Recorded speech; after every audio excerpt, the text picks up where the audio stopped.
Sorry I'm late. No problem. Jill's out of town. I'm doing dog and kid pickup and livery license. Oh,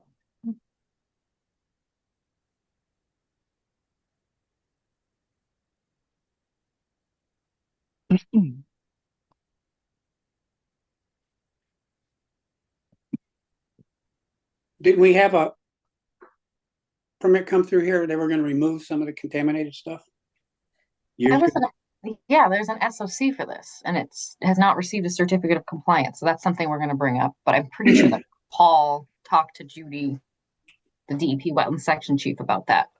I Mhm. hope. At least there was a plan to talk about that. Do I read the whole entire legal ad or should I just read like um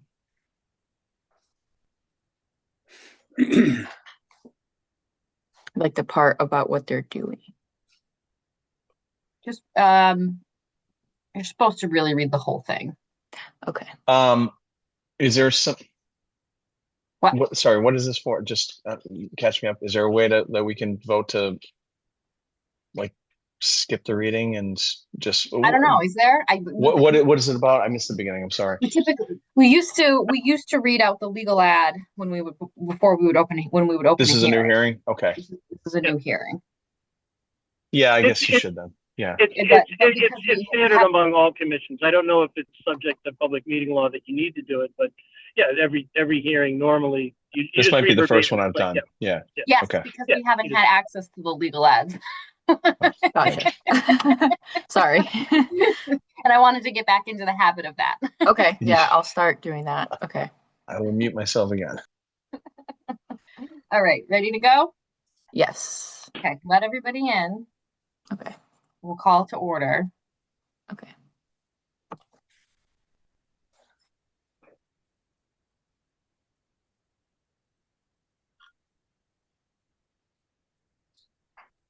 Okay, good evening, everyone.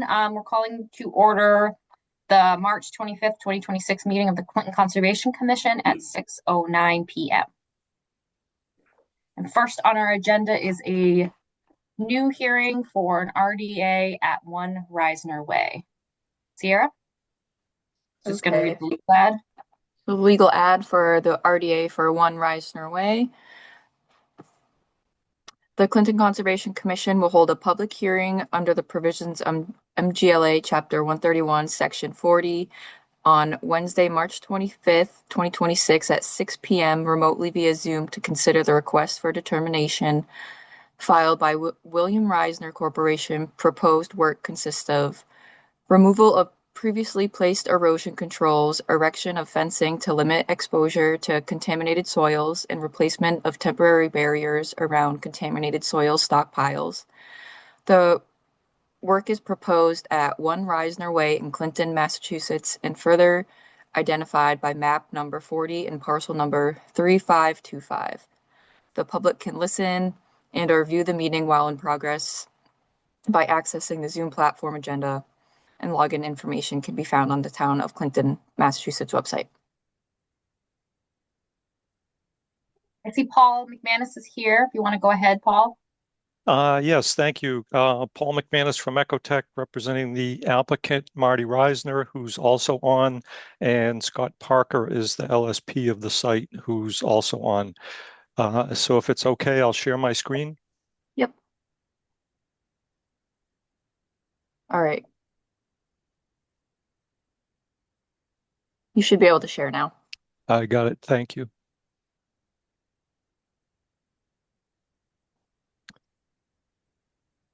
All right, so this is just to get folks oriented. The site is in the eastern part of town, east of downtown, and it's as you can see on the USGS map here, the Nashua River kind of wraps around it. This is a little more close up from the town GIS that shows the property, the river. There's an existing building here. Railroad tracks on an elevated berm that run along the east side on the right side as you look at this image. As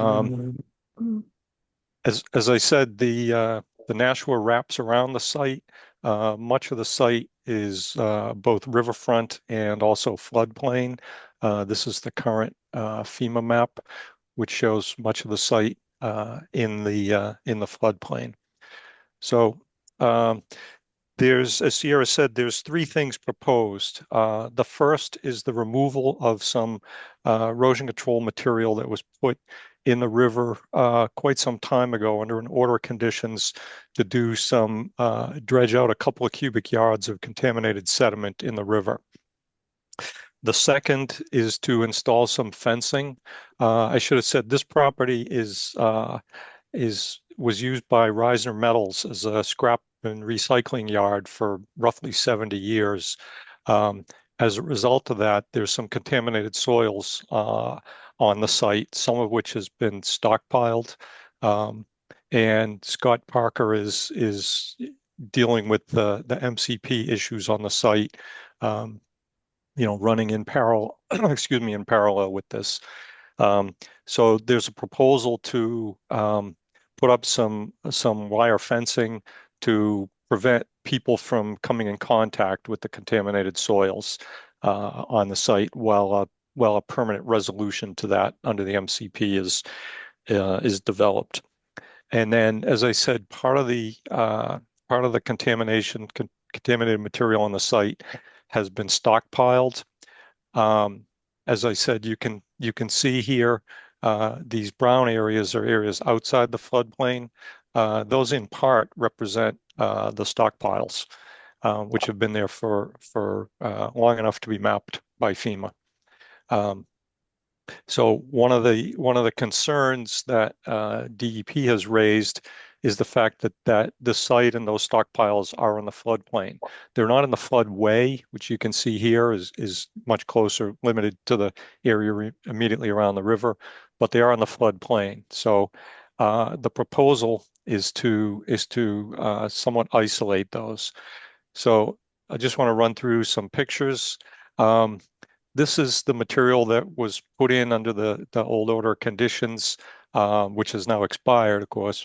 But we want to remove those materials. They were there just to kind of isolate the area of sediment removal. There's a couple of photos of that. I was concerned myself about what is the substrate at that area. I put this picture in there with my shoe. It's a fairly coarse material at that location. The river's got some gradient to it. In terms of isolating the stockpiles, I'll show a picture in a minute. What's proposed is to take some blocks similar to these, which would allow water to pass through the blocks. They're not tight sealed. There's no proposal to grout them or anything like that.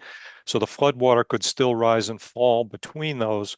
But if there was some velocity to the flood, even though it's out of the floodway, if there was some velocity to it, it wouldn't dislodge and move those contaminated materials. This is one of the stockpiles I'm talking about. It's a variety of metals and other material that was a result of 70 years of running a scrapyard. And then I have just several pictures just showing the kind of the character of the area. So in terms of the proposed work, as I said, these materials are proposed to be removed. This is the bank here. It's proposed that a machine be staged up on the upper level in the open area of the yard, reach an excavator or that type of machine over, lift those materials out after the fencing was be removed by hand, just by people waiting, and then lift out these old Jersey barriers. The fencing is pretty straightforward. It would all be up in these flat developed areas of the site. There's actually two tiers of fencing proposed. One is around the perimeter, and one within the interior of the site to limit both people coming from off-site and also to limit people who are using the site. The site right now has some users, people trucking, come in and out of there. And the intent is really to just keep them from contacting this material. So under this proposal, no material would leave the site. Everything, all the activity really in terms of equipment would be up in the developed area of the site. So that pretty much sums it up.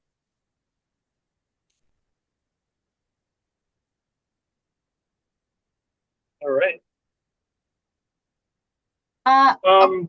Oh, go ahead, Kim. No, you go ahead, Dave, and then I'll ask my questions. Oh, hi. Hey, Paul, Dave Cowell. Good to see you.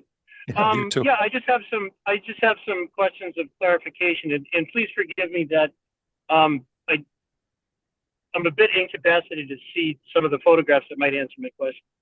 The first question is as materials being removed for the MCP and the contaminated materials coming out, is the location of excavation in floodplain or outside of floodplain? I'm trying to understand where the stockpiles are. That's one thing. I'm just trying to understand if there's any excavation. There's no under this. The only excavation, so to speak, proposed right now would be just fence posts, and that material is there. Oh, so okay. All right. the MCP resolution is being developed and is not on the table with respect to the commission. Okay, I'm asking, just begging questions. Is there, you see where I'm going? Is there any grading at or below floodplain elevation that needs to comply with BLSF? So, sounds like that's not an issue. And then just a matter of the contaminated material, like how, do you guys have a schedule on how long this is going to be out there? Is it proposed to be trucked off site to a disposal facility, or? Not at this time. Right now, there are no plans for any removal or anything at this point, and anything that is done would be a separate filing. Okay, so it'll sit there for a duration. Correct. And all this work is being done under myself as the LSP, but it's also a DEP direct oversight site. So DEP will weigh in on whatever is proposed and recommend things if they think there's other things that can or should be done. And all of that is in process right now with them. Okay, right. So this is staging until the MCP part of this is resolved. Correct. Okay. All right. And the fencing, this is conventional silt fencing that's proposed, 2 tiers of it, one at the outside edge of the stockpile. No, it's a different fence, or? It's not silt fence. Its purpose is to limit people's movement. The extent of work. Oh, okay. Is it to keep trespassers out on the perimeter of the property, and then to limit access on the interior to a small portion of the property? And what is the material being stocked about? Is it mostly metal, or is it soils, or a combination of both? It's a combination of everything. It's been processed. They were started out as processed piles, and they've been sorted, and metals have been removed. There was a plan for a period of time to continue removing non-ferrous metals from these piles using a different technology other than magnets. And that has, that was pursued for some time, but not found to be feasible at this point to try and get the additional non-ferrous metals out of those piles. Okay. So in the meantime, we just need to kind of protect them. Right. Understood. And what resources areas are? This is riverfront area, but this doesn't constitute riverfront alteration. It's in riverfront area and maybe buffer zone? Is that what the resource areas are where the stockpiles occur and the work is? That's correct. And the pile, much of the site is bordering land subject to flooding. The piles have been there long enough that if you look at the site topo that shows the piles, you can see that FEMA actually mapped around the piles. So Wow. there's, Oh, okay. Wow. Yeah. That's interesting. Yeah. So they've they're been there. they're substantial. Yep. Okay. Understood.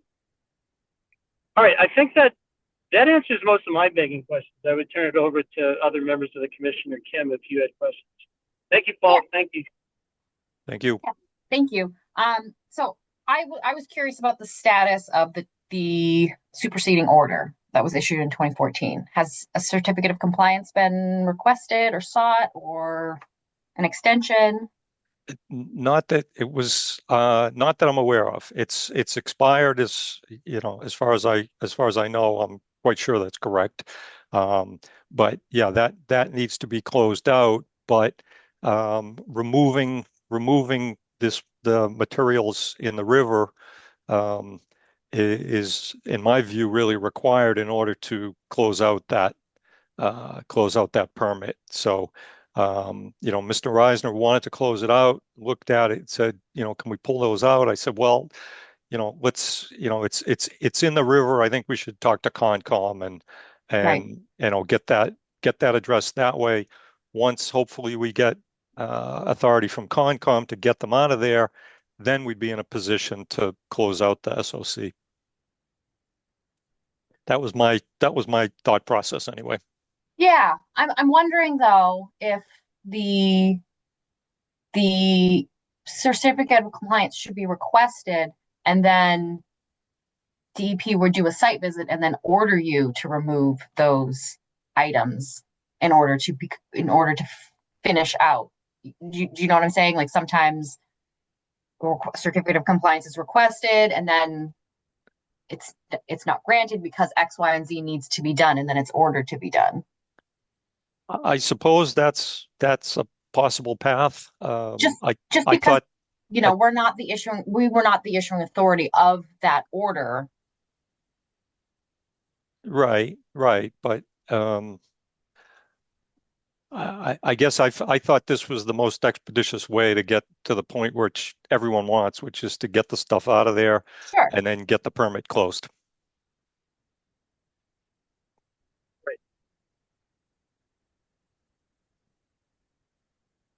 Yeah, no, and Paul, sorry, it's Dave Cowell again. And the removal of the controls, it's passive in nature, right? This isn't like heavy equipment or machinery in there to put it. You said there were some Jersey barriers. Do those need to be? There's anchored out? Jersey barriers, but the plan is it's tied up to the near bank where they're located. So the plan, you can march an excavator right up towards the bank within the developed cleared footprint of the former operation and then reach over. So the plan would be bring a machine up to the edge of the cleared area, reach over. Someone, in waders would put a cable on the Jersey barrier, and then it would be lifted out by the machine reaching in. Okay. So I guess what the leading question I'm getting to is that it seems like it would be permittable under an RDA, right? Where it's in the best interest. I don't see this as an alteration or a thing.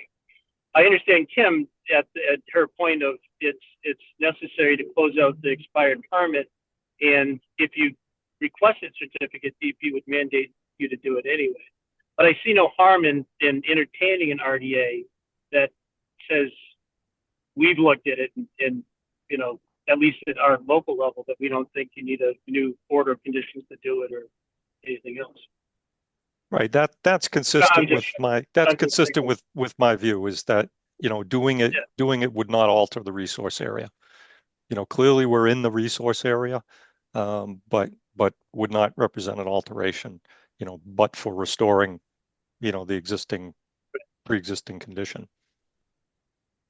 Has a lot of when you were last on site and evaluating, did you notice that there was sediment accumulation behind the Jersey barriers?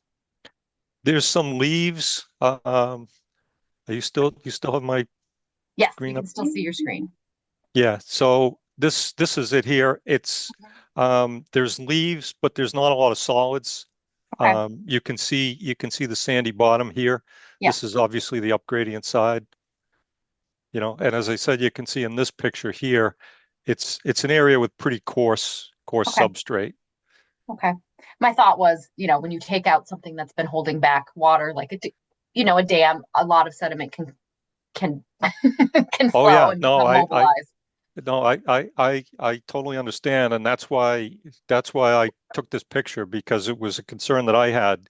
If there was 3 feet of fines piled up behind these things, and we lifted them up and they would all just blow out, Right. Yeah. that's something that would be a problem. Is the plan to remove the leaf litter and accumulated debris prior to taking out the Jersey barriers?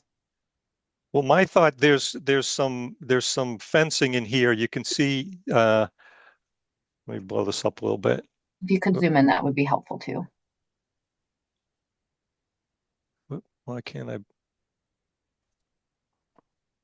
seem to get this to, sorry, I gotta get to the,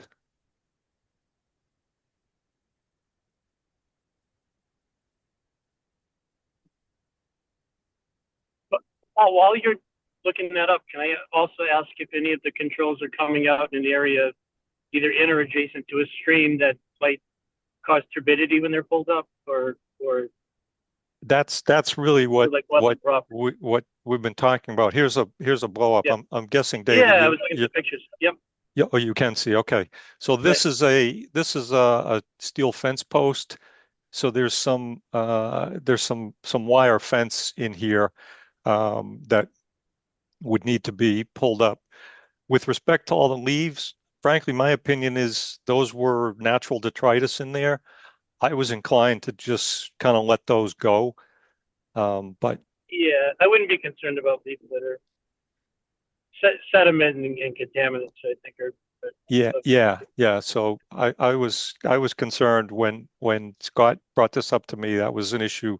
So we trucked on out there and climbed down just to figure that out. So Right. it's not, we don't, I can tell you from being there is not fines accumulated up on the upstream side. Okay.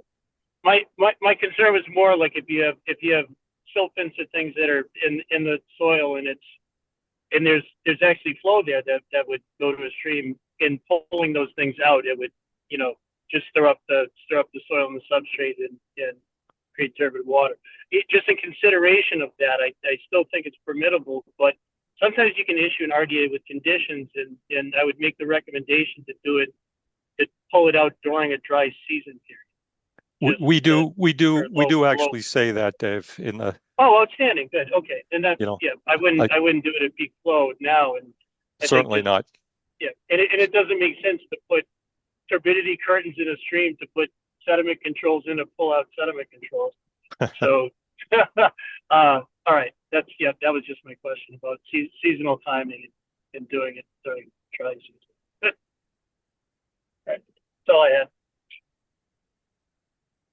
Did you talk to Judy, Paul? I'm sorry? Did you talk to Judy this week or No. last week? No. Okay. I had heard through the grapevine that there may have been a conversation about the SOC and the COC.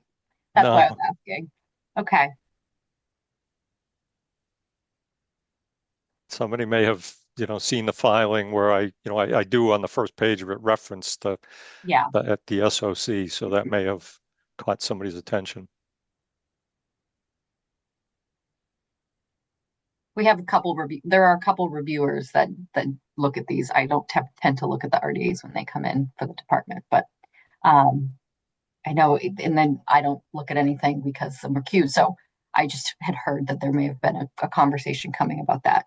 I understand the logic, and I hear you guys. I just would worry about, oftentimes an order of conditions is written, speaking generally, not specifically to this one, an order of conditions is written where, when the project is completed and stabilized, then the erosion, then it has been inspected, then DEP orders the erosion control to be removed, and then the COTC is issued. So I just would, I don't want to be superseding a superseding order by ordering this through another process, but I do understand the logic of taking them out Um,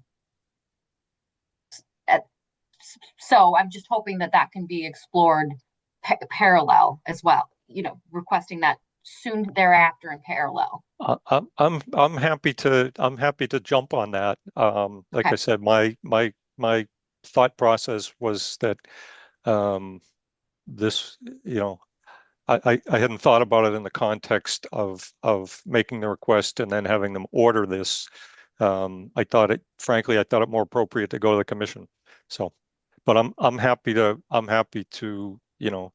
to, as you say, run that in parallel. Okay. The hope with this, obviously, as Dave pointed out, we're not intending to go and pull these materials out, tomorrow because the water's high. But they would like to go and get the protective fencing, get it lined up to get that installed. Yep. Because that's a health and safety issue. Can you just go back to the photo of the concrete blocks and just run through the explanation about VLSF one more time? So you said because there are the holes in the side of the block. Yeah. So gapping. So these blocks, obviously there'd be a couple blocks high, two, possibly three blocks high, around the piles. So, the fact of the matter is the blocks themselves would displace a little bit of flood storage. Yeah. But my feeling is that that's de minimis. And if there were to be a flood that got up to the level of the blocks, they're not sealed, they're not grouted between the blocks. So the water would be able to get in between the blocks, fill up around the piles, and then recede when the flood went down. So you'd be, if you picture a ring of these blocks around the piles, around each pile, the volume of the block would be displaced, but the area inside that ring would not have displaced flood storage because the water could get in. Yeah. In respect to where the location in the floodplain, is this kind of at the outer edge of it, or is it closer to the river where it might be in a higher higher speed? Because I'm thinking, there's the whole argument about floodlands and how they really don't allow, they do create an impediment to a fast moving flood. So yeah, go ahead. I see where the site is, so it's kind of were there any calculations run to show that it would not displace floodwaters? Not explicitly. Like I said, I mean, we're acknowledging that for the duration that the blocks would be there, the volume of the blocks, would be displaced. I mean, that's the reality. But not, my point is that not the area inside. So there would not be, it's within, the BLSF comes, way out here into the neighborhood here. But it's not, the river is way over here. So it's not in the floodway. Yep. But the reality is if the river came up high enough to flood into this area and up into the neighborhood, the water is generally moving in this picture from top to bottom. So there could be a little bit of velocity associated with it, which is frankly why we're here. Right. So I have no problem with the work within the stream to remove, within the Nashua, to remove the fencing and the Jersey barriers. I'm just not sure there's enough information to determine, as it's presented, that the blocks would not laterally displace floodwaters. Well, I mean, through the RDA process. We're certainly not creating, I mean, the piles themselves exist right now. So if floodwaters were to come across the site, they're essentially going to bounce off the piles and go around the piles. At this point, we're proposing to ring those piles. Right now they're a 1-to-1 or 2-to-1 slope, whatever they are. And we're proposing to make that be vertical around. So for the, you know, for the most part, the piles already cause the water to go around. We're going to cause it to go around a little more directly because at the foot of the pile, the blocks to be placed at the foot of the pile go up vertically, whereas now obviously the pile's not vertical. So, but certainly there's no intent to put a kind of a wall of the blocks across the site or anything like that. It would be just around the actual piles. That's correct, right, Scott? Yes, that's correct. How many piles are there? 3. I can't see them on the drawing. All I see is a square.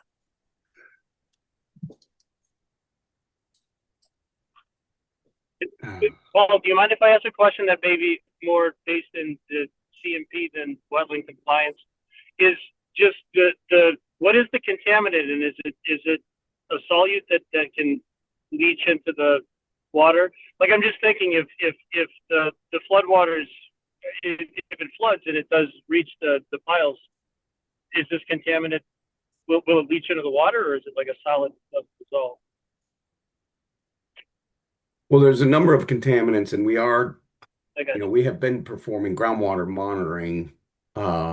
So, in terms of that aspect of the contaminant transport, we have an understanding of the groundwater, um, you know, contaminant levels and, fate and transport and so forth. So the contaminants themselves are a variety of things, including, metals, including lead.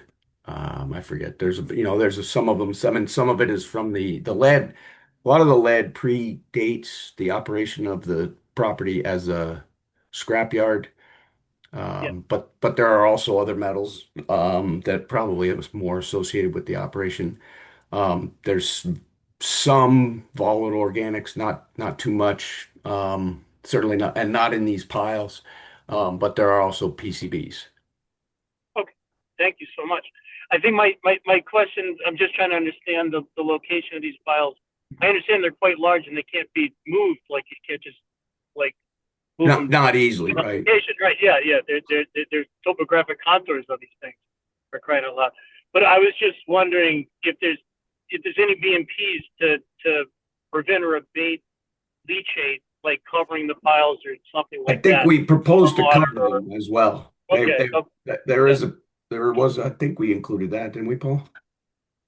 I don't know that I listed that. I didn't consider Okay. that to be anything that required Concom approval. But yeah, I mean, and that's Yeah. actually, I mean, the covering of these piles and the ringing of them with these protective barriers is a specific request from waste site cleanup. Right. Okay. But I'm just trying to understand if there's easy and practical BMPs that would further prevent leachate from getting. And I'm just trying to understand landscape position. Right. Are these in an area that would leach into the wetlands and water bodies and transport off site? And by position and landscape, are they in an area that might be subject to periodic flooding where water rises and falls on the piles, or again just infiltration, if it's able to cover the piles, abate some of that runoff, going down to the piles, if the contaminants are solid, right? So Right. And that's part of what we're doing in terms of the waste site cleanup response actions. Like I said, we're monitoring groundwater. We have some proposed, we haven't done surface water sampling in a while, but we are going to do some moving forward. But groundwater really doesn't appear to be significantly impacted by these contaminants. It's primarily, they're not that soluble for the most part, and they're bound up in the soil. thanks. Yeah, these are just begging curiosities I have about just management and water quality. Thank you.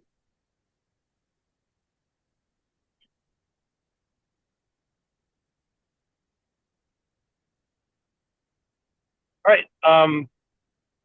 Kim, anyone else from the commission, or I think I've asked all my questions. Yeah, I think you covered most of the stuff. I'm good.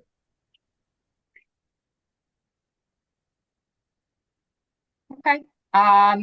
Anybody from the public with any questions? Raise your hand and Sierra can either read if there's something in the chat or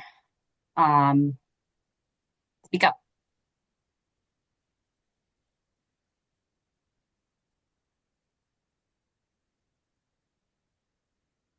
Crickets. Crickets. Okay.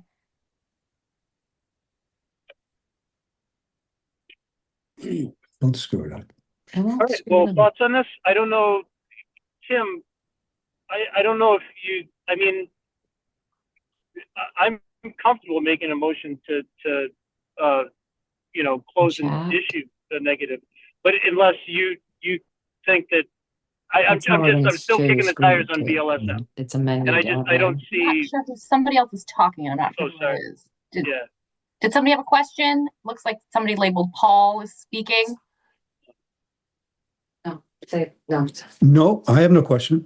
Okay, you want to go ahead and mute yourself? We'll mute you. Sorry, go ahead, Dave. No, so the request to put blocks in, remove sediment controls, and install new barriers around the piles, I don't see it as an impact. I see this as a negative determination. I don't know, in consideration of blocks in the floodplain, I'm of the mindset to agree with Paul that it's de minimis and non-quantifiable from a volumetric capacity. But I figured I'd ask you if that's what your thoughts are. I just would have liked to see calculations that show that it's de minimis rather than assume. So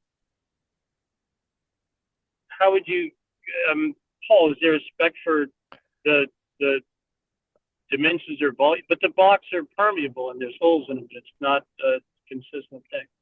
Well, the blocks, I'm trying to think of how you would. Did you see the blocks, Dave? They're not. I mean, they're big blocks with very small holes in them. So I don't know that I would call those permeable. No, my point was the blocks themselves, each block for its, is several cubic feet, whatever it is, would be, displaced flood storage. There's no denying that. My view is, when you look at the scale of the floodplain here, I mean, this, the floodplain just in this image is, looking at the scale on the right here, is about a half a mile by for the whole width going through, by a half a mile square, that the volume of the blocks is, in my view, de minimis. I think they're 2 foot by 3 foot by 2 foot tall. So I mean, we could do that math, and we could do some, it basically really would be an area calculation because they're stacked vertically.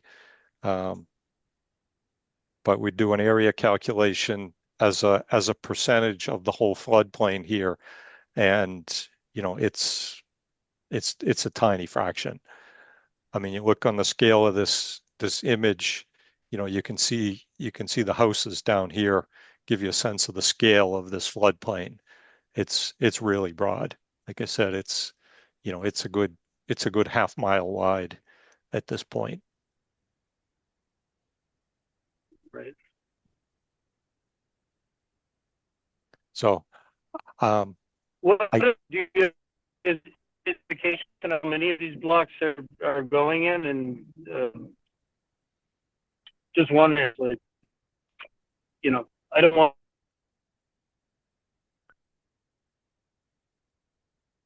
I think Dave has some bad service. Yeah, I was going to say I missed his question. Dave, I don't know if you can hear, but you kind of cut out. Sorry, I was am I? You're back. Oh, can you hear me now? Yes. Oh God, okay. Sorry again, traveling. I was just wondering if there's like an easy, not with complicated civil engineering, just what the volume of one block and how many blocks you have. It's 30 blocks. And I don't know. Scott, can you give a real back of the envelope number for how many linear feet of block barrier do you think we'd be looking at? Just a gross number.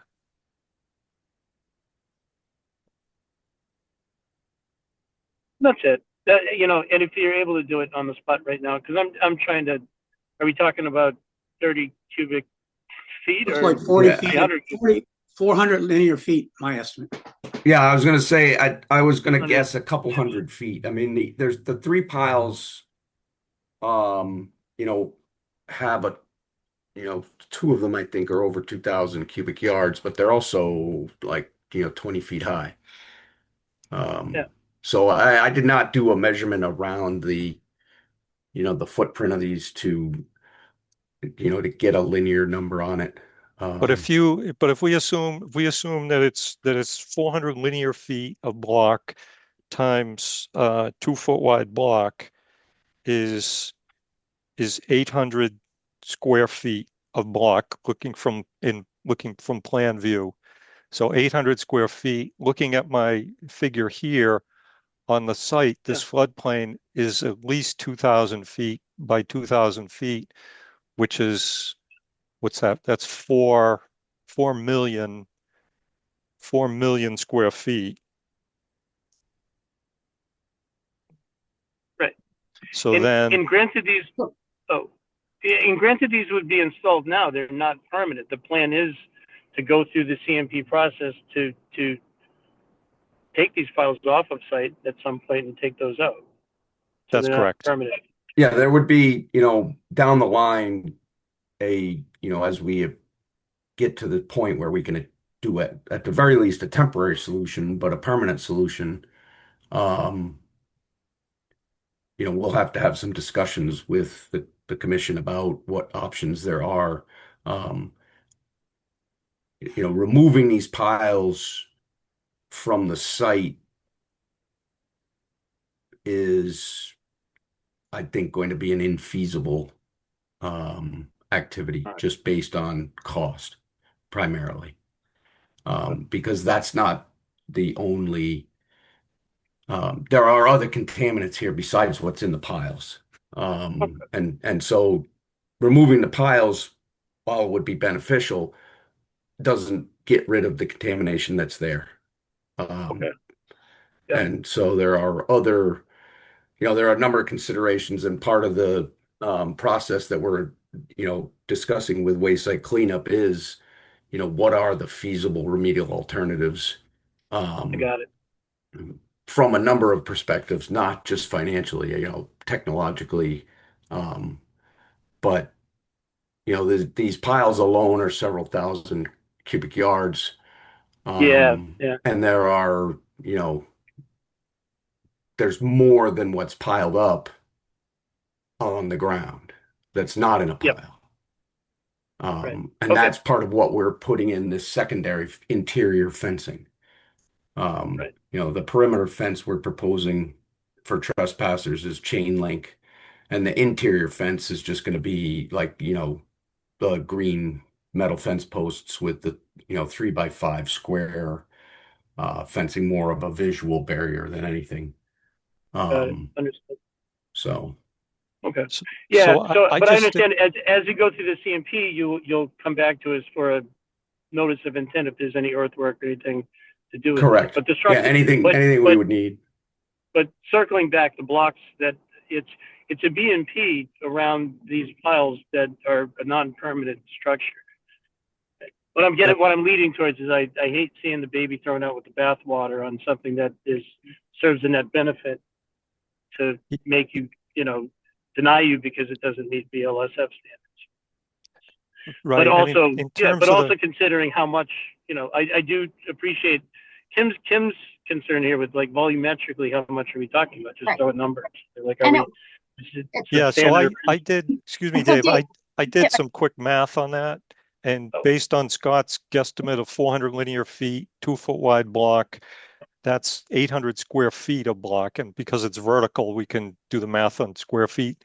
And then if you assume, just scaling just real quick off of my image here, a 2,000 foot by 2,000 foot area of floodplain that the portion that we're dealing with is about 4 million square feet. So we're talking about 0.02% of the displacement. So And I can't, and we care when it's in a tenth. I'm sorry. So if you move the decimal 1 point the other way, that's when we start to so that extra zero is what we were looking for. And my point isn't, Dave, that we would deny them the work. It's that, they'd have to demonstrate compliance. Yeah. right, and they would maybe have to go through the NOI process, which they couldn't do until they got their COC for the SOC. Since it would be conflicting, overlapping work, perhaps potentially may not be able to do until they got their COC. Yeah. Not that it shouldn't happen. If BWOC is asking for this, clearly there's a reason for this. Yep.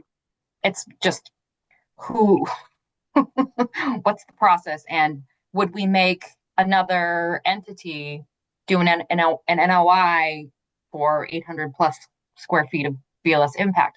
Would we? No. I think in if you were dealing with upper portions of a small brook floodplain in a neighborhood where Right. 800 cubic feet would make a discernible difference. Right. I think maybe, but in this situation on this scale, I think it's really just not a discernible displacement of flood volume.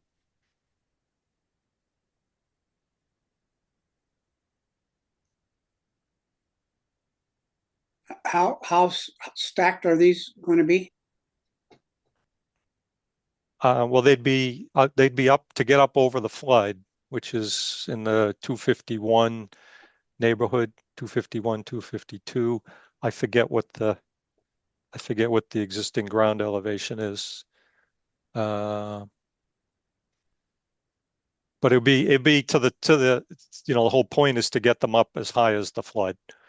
So it'd be High. in terms of the flood volume, they'd be the whole vertical slice of the flood. How high is the flood predicted for the 100-year? Like I said, it's 251, 252, and I forget, Scott, or Marty, do you remember what the elevation is? I'm looking to see if I have it on this survey plan. Yeah.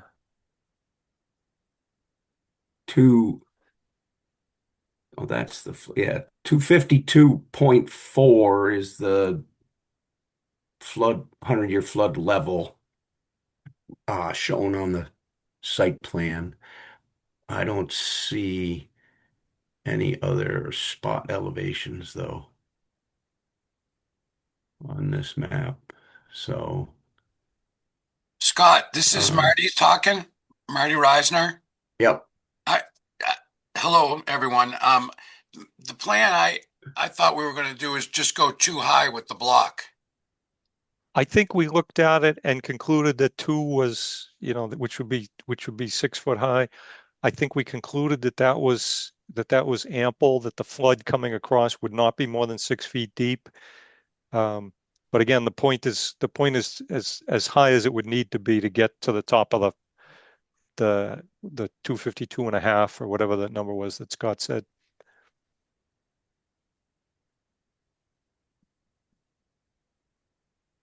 Yeah, this map doesn't show. I think there's another map that goes with it that might have elevations on it. So we'll have Yeah. to. Yeah, I didn't. There see. is, which I did not include in the filing. Yeah. Perhaps should have.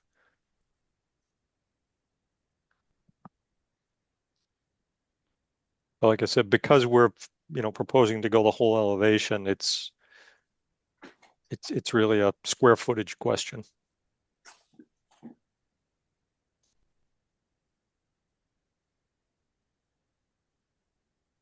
Well, the topo map next door shows what, from 75 to 150 across the river, I think, right? Is that in feet or yards? 150. That's in yards, I guess.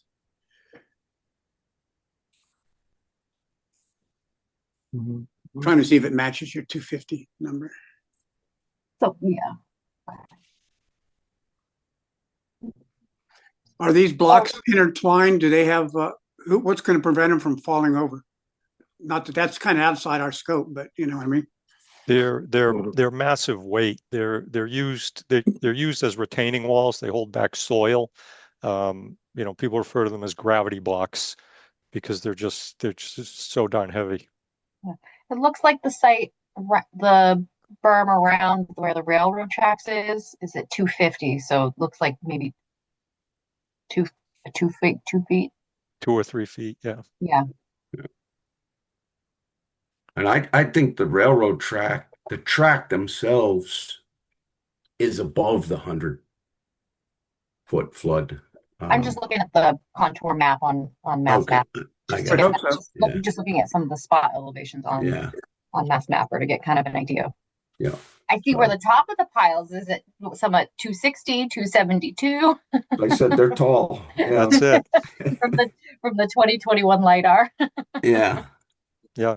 They're, as I said, they're big enough that they get picked up on the topo, on the LiDAR, and on the ground topo. Right. Well, and I'm just one of four. So you got the commission should make a motion however they feel appropriate. Yeah. Honestly, I think I'm comfortable with this, and I would make a motion to close the hearing and issue a negative determination.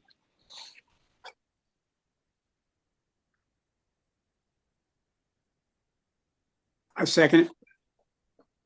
Silence. Anybody else? I heard somebody Nobody needs to seconded. speak. Okay. Either So Don seconded the motion. So roll call vote. Dave, Oh, yes.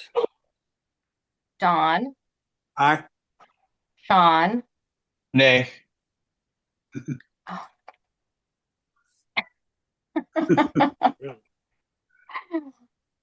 I was also going to vote no, assuming that. So it's a tie. So You that made a means good point. the motion fails. Is there another motion?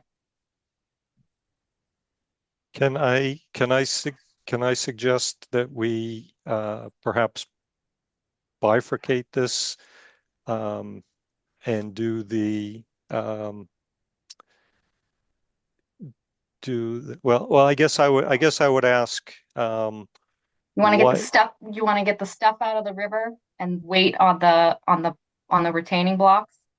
and get the ability to get the material out of the river, but also the fencing. Yes. Yes. And then I would ask, we did, and I think they're pretty reasonable numbers, but we did a quick. I agree. I hear what you're saying. I do. I hear what you're saying. I'm thinking consistency. Well, again, the standard is, if it would, I don't remember the exact language. If it would, in the commission's judgment, represent a material difference. That's not the right word, but that's the crux of it. So what did you want to bifurcate? Well, I want to bifurcate the fencing and the Jersey barriers to be able to do those. It seems that doesn't give the commission any heartburn. And then perhaps, I guess my question is there information, is there more detailed information we could give you about the blocks and that issue that might make you comfortable? Sure. Do you want to continue instead of? I guess, rather than getting a positive determination, sure. Okay. Motion to continue? So I move moved. to continue. Is there a second? Yeah, I'll second Don. Okay, roll call vote to continue. Aye. Aye. Sean? Sean Don? Kerrigan, aye. Okay. Dave? Aye. Okay, motion passes. So we can continue. Just if you could document the calculations that we were discussing that shows will not alter, I think then we could, I know we talked about it, but it would be helpful to see it, send it to the department, copy the RDA reviewers. Okay. Since you weren't planning to do it during this high flow period of time anyway. So yeah, and just to be, well, the fencing can be done as soon as you guys say it can be done. Okay. That doesn't have any bearing on the river itself. So just so we're clear on this side, giving you the calculations on the the flood storage or the flood impacting the volume of the blocks and representing that meets the whatever the criteria is to be insignificant or non-impactful. Is there anything else? Are you still thinking that we need to go through? I think you should submit for your COC. I think you should submit for the COC for the SOC. I'm happy to do that. At least request it. Okay. I'm happy to do that and explain that we're in this process, and that's fine. Are you sure that everything you want to do is not covered under your original intent? It's expired. Oh, it's expired. Can't you get that extended? No, not once it's expired. When did it expire? Years ago. I know, but a long time. It seems like yesterday. Were there any permit extension acts or COVID extensions? No, I thought about that. It was a 2014 order. So that's sliver of time where there were no extensions. no, it's You not. been here that long? I tried that thought and very quickly convinced myself it was going nowhere. All right. What's your next meeting? I think it's the 22nd of April. Am I right, Sierra? It's either that week or the week after. Yeah, okay. Earth Day. All right. Thank you. Very good. I'll copy the commission on the COC request. Thank you. Thank you, commission members. Thank you. Thank you. Oh, let me stop sharing. All right. Good night. See you later, Paul. Thank you. Take care. Okay. Next, we have the continuation for 25 Bourne Street. Hi, Maureen. Hi, good evening, everyone. Sierra, would you mind if I share my screen? Okay, here we go. So we did a site walk on Monday. The commission had asked for some additional detail on the plan. One of that was to show an inset specifically for building lot 3. That's the building lot that's proposed within the 200-foot riverfront area of the Nashua River.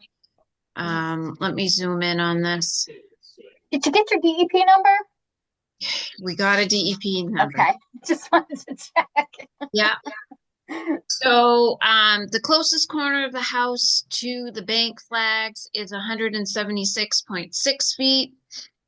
We also show the offset to the BVW line for the 100-foot buffer zone shown here as well. In addition to that, the commission had expressed some concerns about the wattles.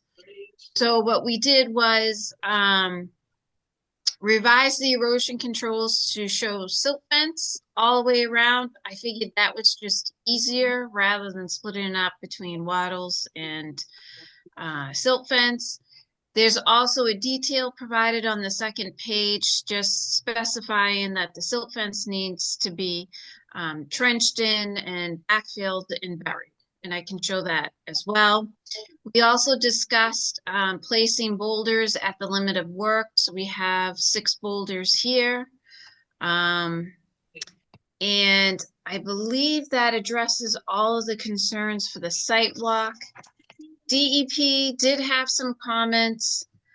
I can read them real quick. Basically, project proposes greater than 5,000 square feet of alteration of undeveloped riverfront area. The issuing authority may require wildlife habitat evaluation. We briefly went through that at the first meeting.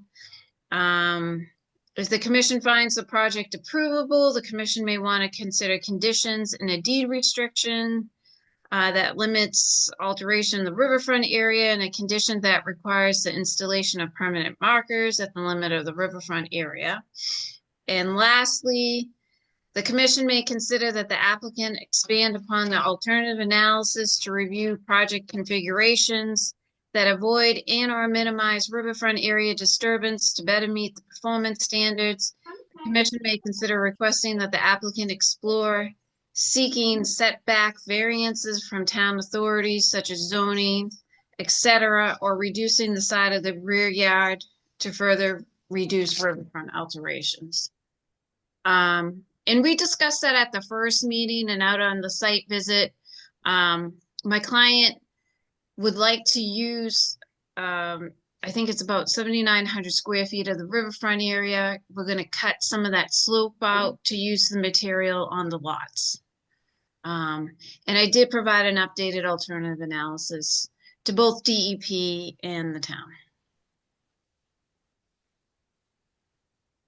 And I can open it up with any questions. So we had talked about memorialization markers on the site.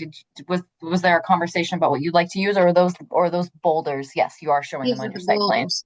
Okay.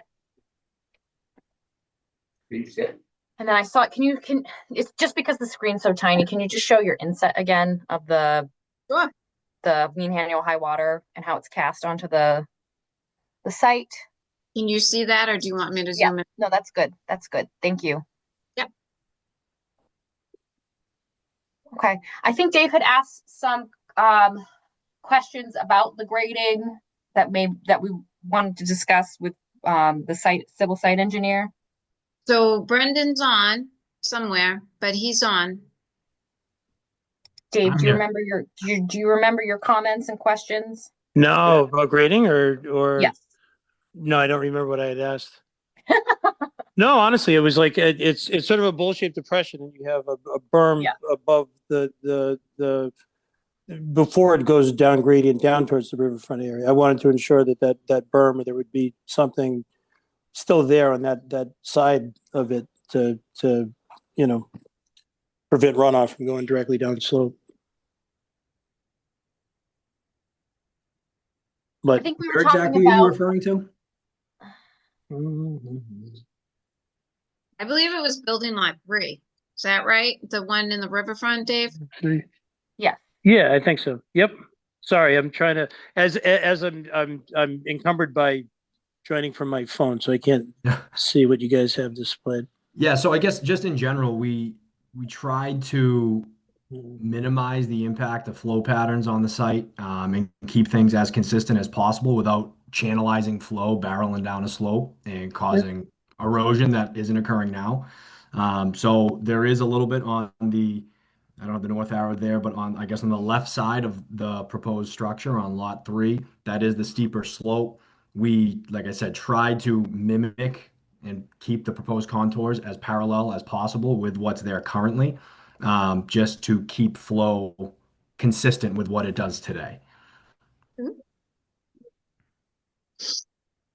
And obviously on the steep slope during construction, we also have on the detail sheet for the slope stabilization fabric to aid in the stabilization of landscape areas on the steeper slopes to prohibit the runoff during construction until everything's established.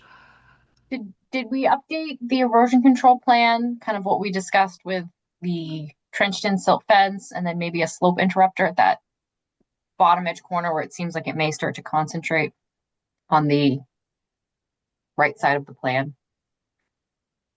So we updated our plan with the detail showing the trenched in silt fence. Can we see that? That's on the second sheet.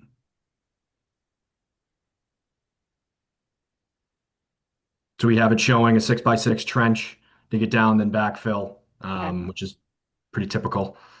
And then we have the overlapping joints of the fence on that detail. And then to the right is the slope stabilization fabric. Okay. I think we'd also talked about whether or not the cuts would create any sort of instability, and just if there was a discussion, if there was any, discussion about that. I'm just trying to remember what Dave had mentioned while we were out there. Yeah, me too. I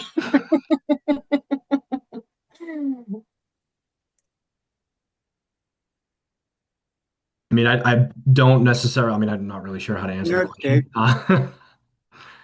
So cuts to the riverfront side of it. Yep. We were asking at where they occurred, would it create any instability to the slope down gradient, heading towards the Nashua, or to the neighbor on the side? No, I don't see that being the case. I mean, we held that. You can see the contour that is 310. That is pretty consistent with where the 310 elevation contour is currently. And then we actually flattened the site out a little bit. So that should, in theory, slow water down as it crosses this parcel compared to what it does today. So I think it would be the opposite effect. I think this might actually be a slight improvement to the runoff in this area as we don't increase any slopes across the site anywhere. And we're not necessarily cutting into that slope in a manner that is undermining the slope. I think that was more what the question was. We're picking up that 310 contour and then carrying from there. We didn't push it all the way to the property line. We tried to stay within the building setback, even though this is just earthwork, but just to keep that buffer to protect the neighbor. Obviously, they have the driveway that is up gradient. So we kept that in mind with how far we pushed the grading. Okay.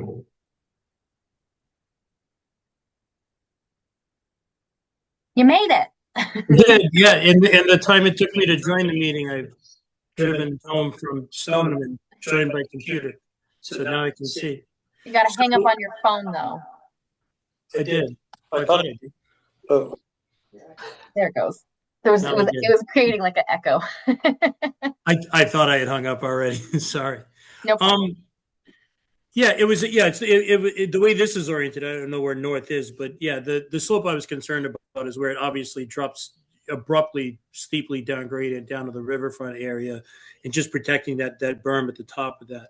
Is this the that's proposed silt fence, but is proposed silt fence also going to be limit of lawn? Is that I kind of want to know where the defined limit of lawn is and whether or not you'll have chain link fence around that or how it'll be demarcated. So I think the intent is the silt fence is the limit of clearing on the project site. So in theory, that would be the limit of lawn. I wasn't at the site walk, but it seems like there was discussion on demarcating that this is the extent of the clearing to that should ever happen, and mowing and clearing behind it. So we went with the approach of showing large boulders in a couple spots along that perimeter to show that this will be the extent that you're allowed to go.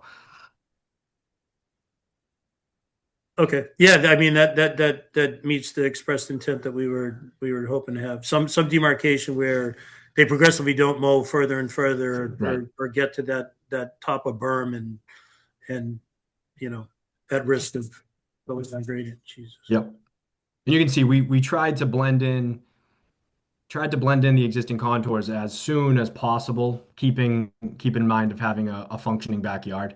We didn't push the grading all the way to the limit of clearing with intent. We did that intentionally. Is there a tree line shown on? I don't see a tree. The tree line goes along with the erosion control. Okay. Yeah, there's a limit of clearing call out to the bottom. It's teeny tiny on my screen. Yeah, sorry. Sorry. I don't want everyone to have to look at my nose while I get closer. I don't. That's why I'm. My face is like this to the screen. I turned 50, and now my nearsightedness is shot. But yeah, the It's worse. proposed, yeah, we just, I mean, yeah, I just want some demarcation of the sort of permanent limit of lawn so that they don't progressively, but there's still trees there too. So in consideration that Right. I don't see them mowing through a tree. The trees Yeah, just it's not exactly going to be this a whole mowable area. forest. Yeah. I think that's, and the the boulders make a clear limit as well. So I appreciate including those on the plan. Yep. Should we take a quick look at the other lot? I know we focused a lot on unless there are any other questions for this lot. No, not here. Okay, so Try and zoom it in some more. so this is where the fill will be placed from the other side. And are there retaining walls proposed for this site? I can't remember. Yes. Yes. Yeah, we're stepping them down. There's a Okay. terrace. Yep. Yep. And pretty much the only thing that's in our jurisdiction is a little bit of those retaining walls. Corner of the house. And TD, can I We filed for the house, just so you know. It's kissing it, but okay. So the question I have on this side is the lawn area will be limited to the terraced area, or it would be extend all the way to the thick black line, or all the way to the tree line? So I don't know if that's fully established right now. Obviously, we're clearing that area, Okay. but I would say that it's likely that not all of the area will be lawn area, but some Right. off to the right side will be lawn area. Is there any, it seems like there could be more of a tree line preserved in that corner. Is the extent of clearing there necessary, since it is so steep and it wouldn't necessarily be turned into like a functional? Sure.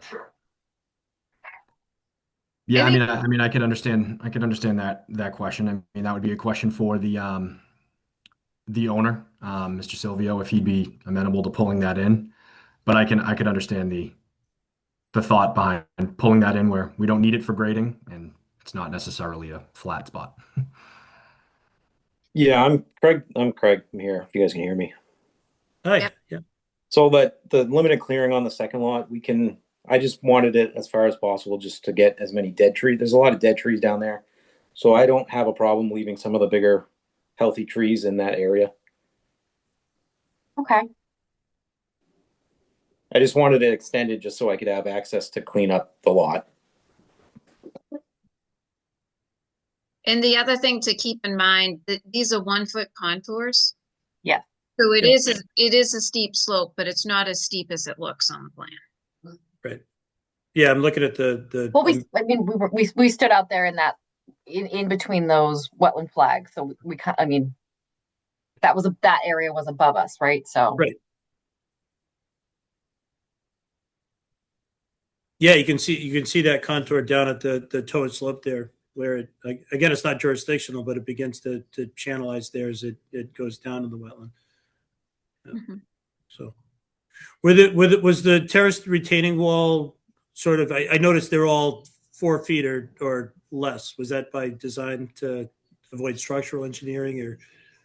I think it's twofold. Well, I mean, two things, yeah, but also tapered grading as well, instead of having one singular 8-foot wall on it. Right. We don't necessarily want it to look excavation, like the Hudson Commons with a 150-foot wall on the backside of a residential house. Yeah. Quite So familiar. the terrace helps with grading. It also, obviously, with the 4 foot, you negate the need for a structural design, but it also, I think, helps a little bit of trickle of the runoff. It's more of a natural flow and match the landscape right now. And it just makes things more aesthetically pleasing, and it's just easier for constructability. So in the discussion was that the cuts you're making from the other side would be repurposed for fill on this one. Is that right? Or As much as we can, yes. to the degree that you can. And then if there's remaining, it'll be trucked off site disposal or utilization someplace else. Yeah, there won't be a stockpile of it left at the end of the road.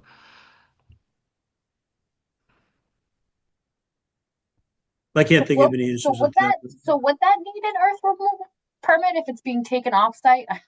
That's No, there'll be doubt- nothing taken off site. I Okay. doubt it would, because we also have this adjacent lot as well. That's right. That's right. Well, I just heard trucked off site, so I just was making sure that we didn't have to consider that Yeah. at all. I think he probably won't even have enough fill, but would like to use what we have. Okay, sounds good. So with the conversation about, preserving a little bit more of the tree line on that lot within buffer zone, I don't think we necessarily need a revised plan, but maybe we could condition that, mature, healthy trees are retained between the, like, what would be feasible for you, Craig? I mean, I can walk through it again and mark a few of the bigger trees. I just want to make sure that they don't pose a risk to the house once it's built. Sure, So- sure. And they would be downgrading of the house. Yeah, they'd be down Anyway. the slope on the hill, but a lot of those trees are leaning one way or another. So I just have to see which ones are leaning away from the. I'm trying to figure out a way to condition that so we don't have to revise the plans and have another meeting. Yeah, that would be nice. Can it be a condition of an additional pre-construction site walk where trees are marked and demarcated for clearing? I think that sounds good. It could be, that's like or you could, it's like a milestone condition. I was thinking- At this point, I was trying to think, like, how do we write a note that this is the plan note? But I think what Brendan suggested is feasible, is suitable for what we were discussing. yeah. I really don't have any other questions. I don't either. No, I garnered a lot from the site walk and review of the plans already.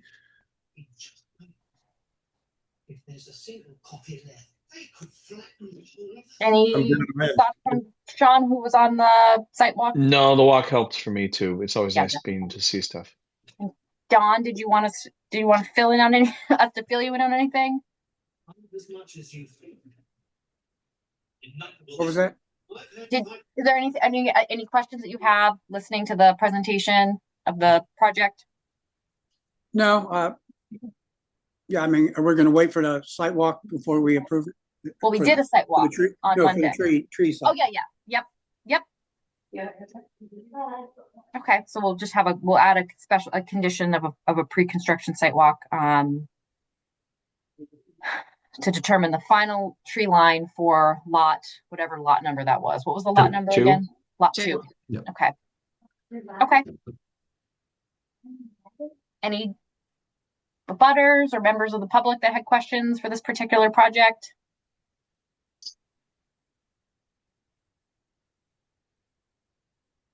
Motion to close? So moved. A second. Second. Oh. Great. Roll call vote. Kim, I. Sean, I. Don. Aye. Dave.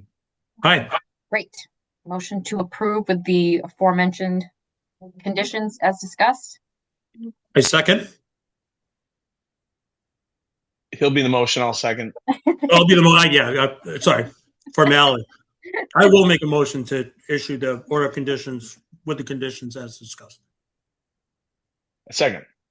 Roll call vote. Kim, I. Sean. Sean, I. Don. Hi. And then Dave. Aye. Great.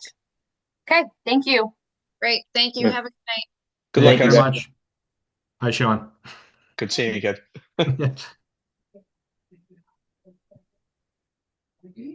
An old neighbor. Sean, who don't you know? I'll tell you later. Okay, what do we have next? Agenda. Okay, the RDA for the solar project at 285 West Boylston Street. Go ahead, start talking. Good evening, folks. This is Paul Rodrickle. Hi, Paul. I have an updated plan, and I was wondering if I could share my screen with you. Sure thing. Yeah. Oh,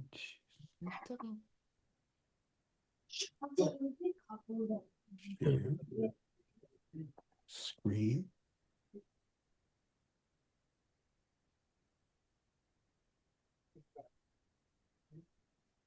Why is it not working?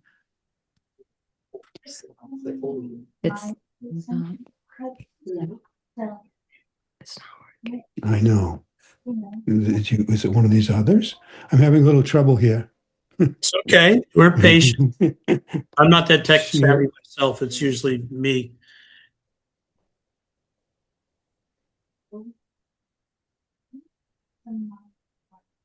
Because my strength is low.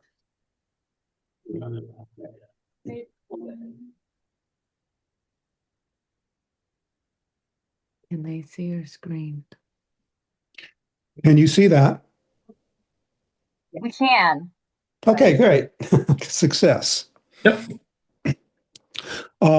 So when we met, or when we had our virtual meeting a month ago, there was 2 feet of snow out on the property, and it wasn't feasible to do. We couldn't do any work at that time, but fortunately, Mother Nature brought some warmer weather, and all the snow melted away. So on March 16th, I was able to get back out there again with a botanist. So he's the one that was like keeping everyone. So he's one of the. So we finished the delineation where the flags, which we were previously borrowed from the town, we have now made our own flags. Can you hear me? Yes. Okay. What we discovered during that delineation Paul, we can process. hear you, but there's a woman's voice. Is there another person in? No one here talking. Oh, that's Dave. My wife apologizes. No problem. I just wanted to make sure. I was just trying to figure out where it was. I'll mute for now. Okay. So while we were delineating, we realized that the wetland area was much larger than was formerly thought, which is what we had seen on the town's capped landfill plans. Originally, there were 2 separate isolated wetlands, but as we did our delineation, we discovered that they were actually joined, and it was all one wetland. And you can see that in the middle of your screen. So that that wetland area is, of course, isolated. And now that we've joined the 2 original ponds together, we exceed the minimum amount that's needed for isolated land subject to flooding. So now we're closer to a ½ acre foot, which means this is definitely land subject to flooding. So we relabeled it as such. And we also discovered in the westerly half of this project that right along adjoining our property line, there's a potential vernal pool to the back of the property. It's not on our property, but it is on the town property, and it's relatively close to us. So we have it on the plan, and I feel pretty confident that if that were to be researched a bit more, that could probably be certified as a vernal pool. So because it's located inside a resource area, we show a buffer zone to it, which goes into the wetland area. The only way in which that could ever be disturbed is if the town filled some wetlands in the vicinity, and they would not be able to do that within 100 feet of that vernal pool. So it does give it that protection. But from the perspective of our project, we are lowering the elevation of our site, and we're leaving the earth berm between the 2 properties in place. So what is currently about a 4-foot high berm will end up being an almost 10-foot high earth berm between the 2 properties. The drainage from the top of that berm, which happens to coincide with the property line, will flow back toward our own property, and it will continue to flow toward from the top down toward the Clinton piece, which it has always done. So we're not adversely impacting the vernal pool area or nor the wetland area. And I think we really don't have an issue with regards to the wetland, whether it's called isolated wetland, subject to flooding or whatever. That's what it appears to be. So that's the determination that I think we came to the conclusion in our site walk. And that's the primary change that I made to the plan, other than on the solar farm itself, I've added a note under the general erosion and sediment control notes to add an additional 4 inches of sandy loam beneath the 4-inch organic loam that we had proposed for the site, which more closely resembles the original substrate that was there for growth of the grass and pollinator mix that we intend to seed with for this site. So that was a request by DEP to increase the depth of the soils, and that's what we've done. Other than that, it's the same plan that we had a month ago, and I think we've cleared up most every other concern that you folks had in the field last Monday night, if I'm not mistaken. I think so. Can you just show the bottom edge of the site plan and just clarify that the buffer zone is not cast onto the Clinton portion from the Sterling side? Right. We walked out to the riverfront area in Sterling to determine if the mean annual high water marking was accurate with regards to the bank area, and it is. There's no way that stream can flood beyond the bank. Therefore, the 200-foot buffer that shows, which happens to coincide with the town line, is accurate. It's the same plan that I submitted to the town of Sterling, and nothing's moved. That's where it happened to fall, right on the town line. So it is what it is. I didn't have any other questions for this project. The sandy loam is underneath the whole solar array panel. Yeah. What we're trying to do, is it Donald? We're trying to simulate the growth of a meadow where the solar panels are going to be located.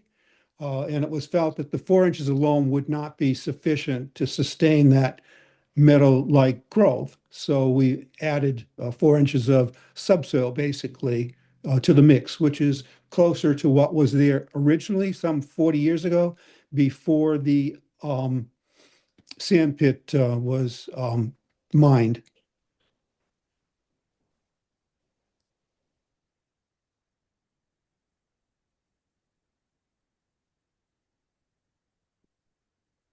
Why did it get so funny? I asked you to do.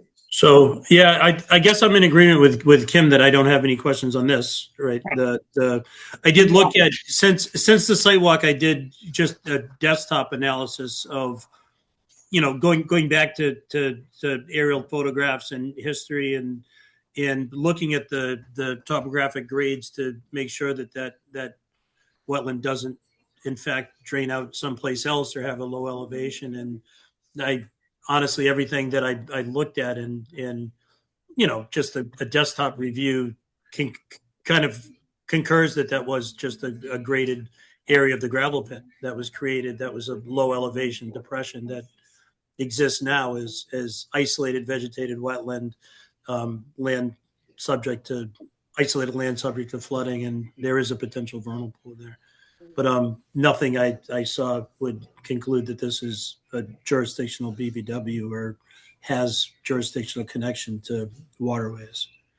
And again, in review of the riverfront flags, I did look at the flags that are closest in proximity that would broadcast that 200-foot riverfront area at the Clinton town line, and the mean or high water there is very well defined and not nebulous, and the flags look to be accurate.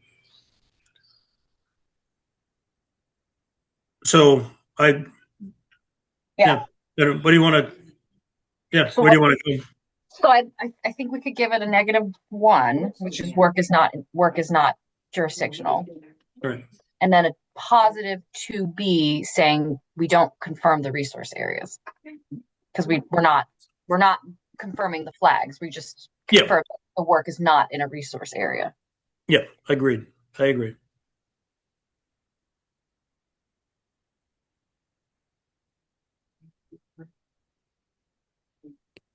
Any comments from the public? Any questions? Anybody here for this? Does they have anything to provide? I'll give it a moment. Any questions from Sean or Don? I know Sean was on the site walk, so Site was great. I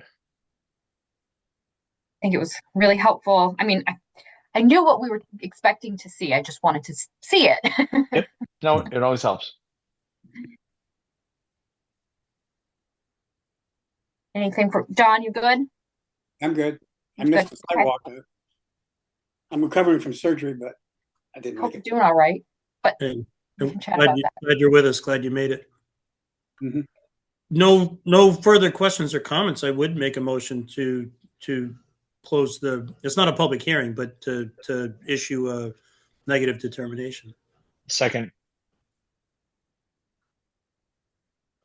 Roll call vote, -1 and a +2B saying we aren't confirming the resource areas.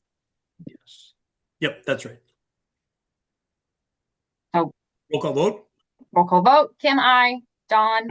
Aye. Sean, Sean, aye. aye. Dave. Aye.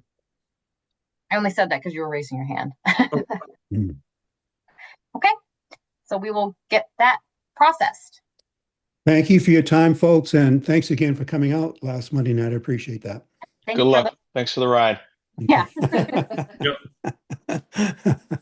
Okay. Good night. Good night. Good night, Good night, Paul. Paul. Thank you. Next, we have an informal from the Clinton Rail Trail.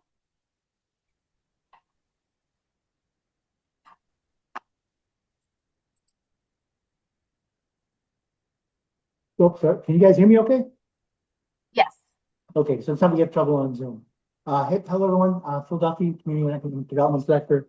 I think Fran Hudd is also on this call. Just wanted to give you guys an update on the rail trail project and inform you that we're going to be coming before your board for an amendment to the order of conditions. But I just want to kind of tell you where we are and where how we proceed over the next year.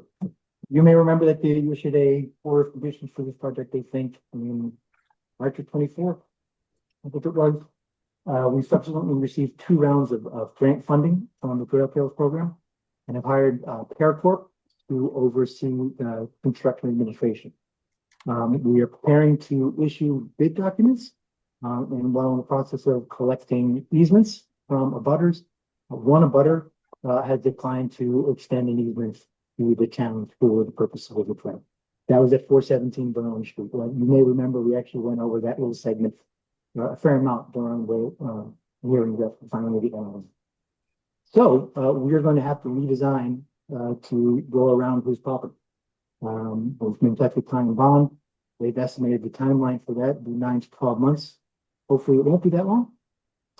But we are intending to that property owner has agreed to give us a construction easement, pass over his property during construction. And it is our plan to go out to bid for the project and then to commence construction, but obviously not to work on the segment that is under redesign. So I just wanted to let you guys know that we'll be coming for you again for an amendment to the order of conditions and just to get your sign off on proceeding with construction. We have some limitations on funding and availability of funds. Some of it is tied to timelines of $500,000 in ARPA funding that be spent by December of this year. The other $500,000 is under grant from the Trails program. The end of contract today is June of 27. And some annual extension remaining, but the ARPA funds will they have to be spent by December 3rd. Is there kind of, do you have a visual? Oh yeah, of I the sent it down to changes? Sierra. Maybe she can share. Just want to make sure that we a few weeks, maybe it was a few months ago, maybe 2 months ago, we received a message from the representative at Ty and Bond who had asked and said that there were going to be increased bordering vegetated wetland impacts. And I think we had replied that that wouldn't be eligible for an amendment. So is this design different than what was? No, that's exactly it. They were checking the freshness on the wetlands flaggings at that time. So Sarah, if you're able to share that document I emailed over. Hey, Phil, do you want me to share it? I've got it handy. Yeah, Oh, Sierra's got it. Go ahead.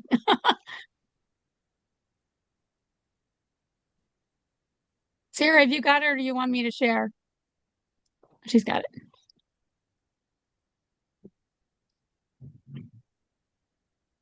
Yeah, so I'm not sure how much you remember of the design of this project and where this segment is, but the rail trail will have to leave the historic rail bed. Those portions of it were sold off, and we were proposing alignment that avoided a wetlands, but crossed over about, I'm gonna guess, probably about 400 square feet of the property at 417 Brown Street.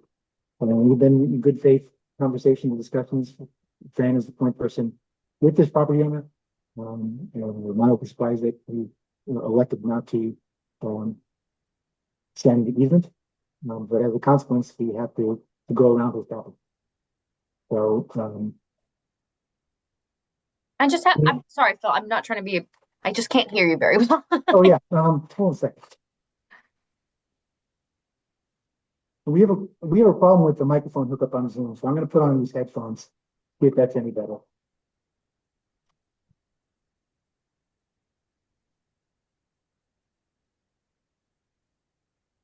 Thanks, Phil. Yeah, I could hear you, but the audio wasn't great. So yeah, is this any better? About the same. Yes. Yeah, it's something with Zoom. It's not a problem with Teams, it's a problem with Zoom. No, this is better. This is better. You had the same problem on Teams this week, Phil. No, but but I was able to switch the microphone. I can't figure out how to do it from this interface.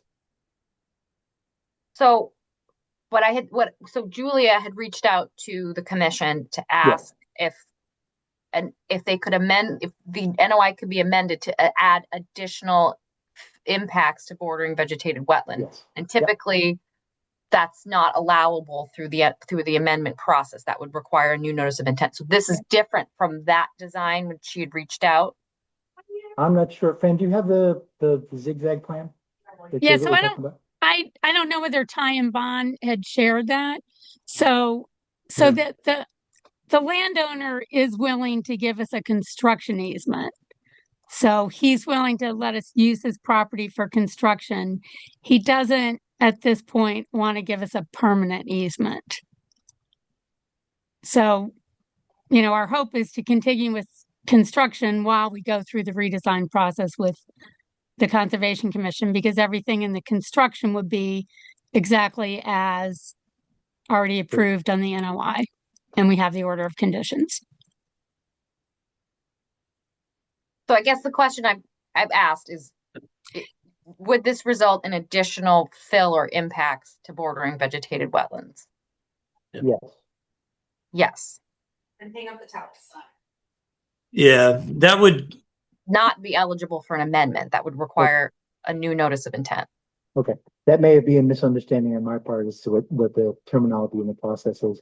But we gotta, if you communicated that with Ty and Bond, then I presume that that's incorporated into the timeline that they're providing us for.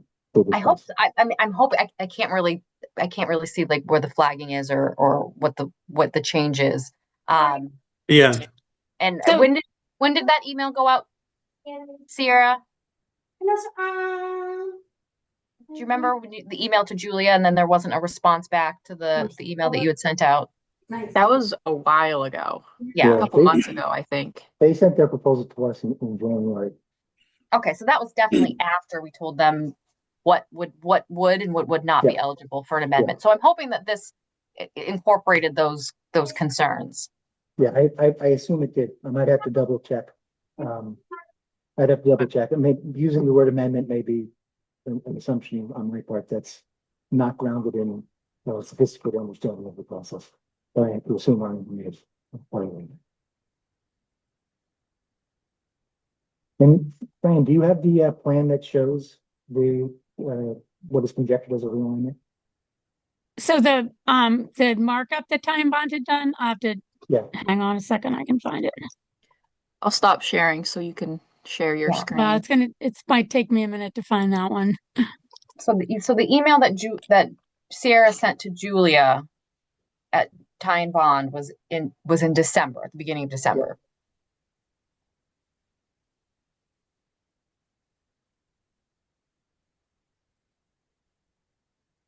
Yeah, so I don't know if they shared any markups when they talked to you about it. And this isn't necessarily what a redesign would look like. Was just a markup from them. Let's see.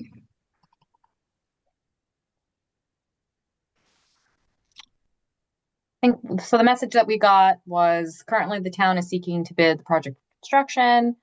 However, there have been issues obtaining a necessary easement. The town is exploring options to avoid the private parcel. Realignment of the proposed trail in this area will result in 1,350 plus or minus square feet of new impacts to BBW. And then we replied that would not be eligible for an amendment. And then we had said we had given a few pathways that could move forward.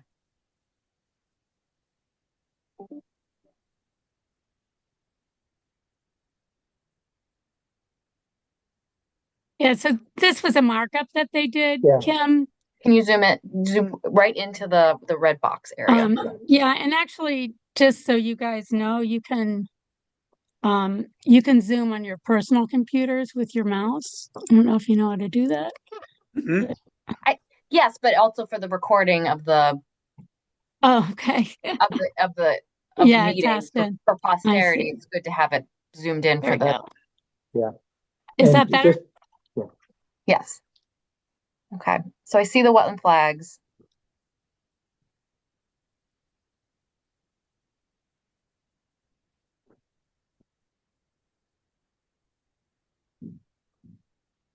And for what it's worth, Tim, I'm looking at the email from Dan Murphy at Time and Bond, and he references a notice of intent and inland wetland replacement plan, but being submitted.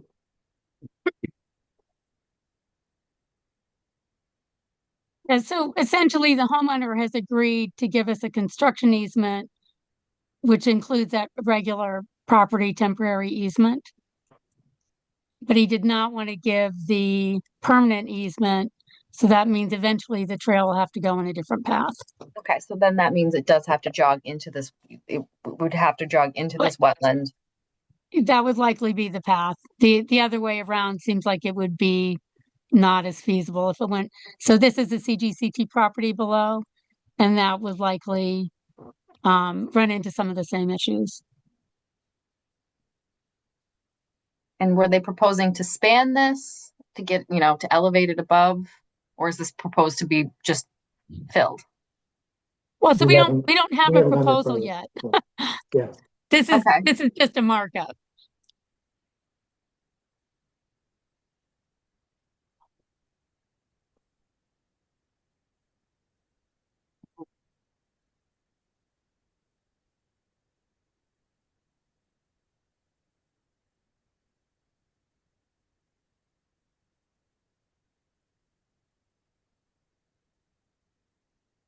I think we would need to know what the proposal is. So there is in the Wetlands Protection Act, there's not a process to amend. So in the 80s, in 1985, after a couple years after the regulations were issued, the department put out Wetland Program Policy 85-4 to direct how to deal with amendments. So amendments that result in additional it states that you can't amend in order to increase impacts to resource areas.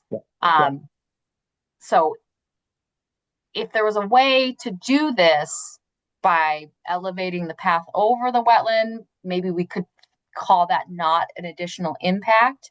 But if it were to be proposed as fill, then that would require a new notice of intent. Yeah, and I don't know if you guys can hear me, but I did look at the email from Dan Murphy, and amendment was, the use of the word amendment was my mistake. Okay. He says, filing a new NOI and an inland wetlands. Let me find out what the exact word is, but I hope you guys can hear me well. Yeah, I can hear you. So I think he's inland talking. Wetland replacement from. Yeah. So when BBW is filled, it has to be replicated at a. So that's the guidance that tells you how to create replacement areas, right, Dave? So the plan is has any work begun on the rail trail? No, okay. No, so not yet. What we could do, you can file them concurrently. You can file a request for a certificate of compliance. We can mark it off as invalid. So that means we just close out the old one, and then at the same time that we issue a new order of conditions for the project. Yeah, we'll talk with Ty and Bond outlined a process that involved the Army Corps of Engineers and everyone else. So that timeline is accounting for multiple agency reviews. Okay. But the task that's directly in front of us is to issue the invitation to bid, to bring contractors onto the site. And we just want to check with you guys to make sure that you're okay with us passing over the approved areas of the trail during construction while we figure out how we're going to deal with a permanent solution in this area. So you'd like to start work on under the old order of conditions? Correct. Okay. And that would be not for this part of the trail. Yeah, it would be for. Yeah, probably. I mean, so if they were to do that, then it would be they would have to get a partial COC. So it would be recorded. It would say up to this point work has been completed, but now the work has to change, and it will be completed under the new NOI. It's just one of those paperwork nightmares.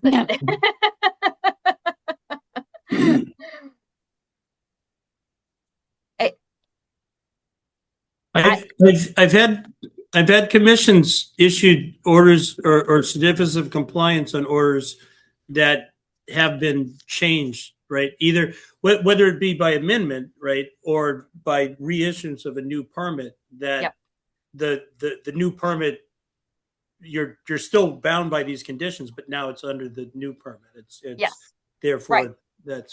It's that they want to start work under the old order. Right. And the area is knowing not here. That knowing that this segment's gonna have to change. It's unresolved. Correct. Right. And the other consideration too is if as you're looking at a realignment that does have wetland impact, to meet the performance standards, you need to replicate wetland at a 1-to-1 ratio for that which is lost. And if you are within the strict confines of a right of way, you may not have area or opportunity to afford that, right? So can that be displaced to another parcel? For me, it's surrounded by town property and PCG property. Okay. I don't know how much is in this photo. Yeah, our parcel's not on this map. But wait a minute.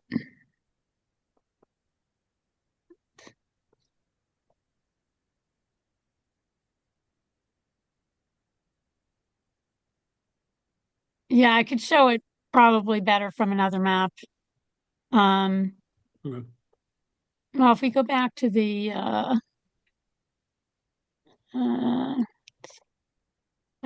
might be better photo on this one. Hang on. It shows it a little bit better. Let me just see if this will work.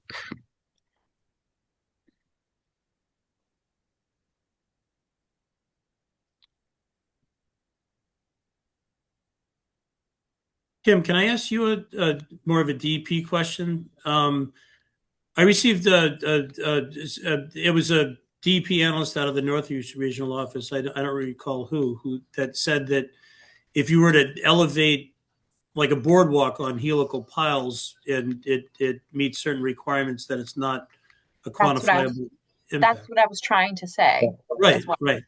I know it's costly to do that, to put it on helical piles and have like a boardwalk, but yeah, I was just trying to, because I didn't understand that nuance either. They said that wouldn't constitute quantifiable impact necessitating replication. If it's on helical pilings, it's adequately elevated. So like however wide it is should be how tall it is. Yep. And then there's spacing that would avoid impacts, which could also avoid the need for a new NOI. Yeah. I know. Again, you're working on a budget, and it's not a bottomless budget, but that I'm just trying to. Yeah, so the budget isn't the concern. We've got a time frame to spend this money. Yep. Or we lose it. Okay. So I think if you're still kind of trying to figure out how that redesign is going to work, I would be open to considering a span, an elevated boardwalk that avoids impacts, that would not result in additional impacts. And could be an amendment instead of a new notice. Yeah. Okay. These are all the nuances that Kim says. Yep. It presents a paper trail nightmare, and it's more administrative procedure than. But that would be cleaner than starting work under the existing order, with the knowledge that they're not going to continue with that order, right? And then and knowing that a redesign is coming. If they were to be able to put in a boardwalk that would not result in additional impacts, I would be open to considering that under an amendment of the original notice, of the original order, and any extensions that you need as well. Okay, so we'll bring that back to Ty and Bond, and Yep. And get them to respond to it. Yeah. So yeah, I mean, we hope to be going out to bid probably by the middle of next month. So you guys will be meeting again before those bids are received. So see what we can do there to make sure that everyone's comfortable with moving forward. Thanks for coming. Yeah, thanks for coming. Yeah, thanks for your time. We appreciate it. All right. Bye, Phil. Bye, Franny. Bye. See you guys. Bye.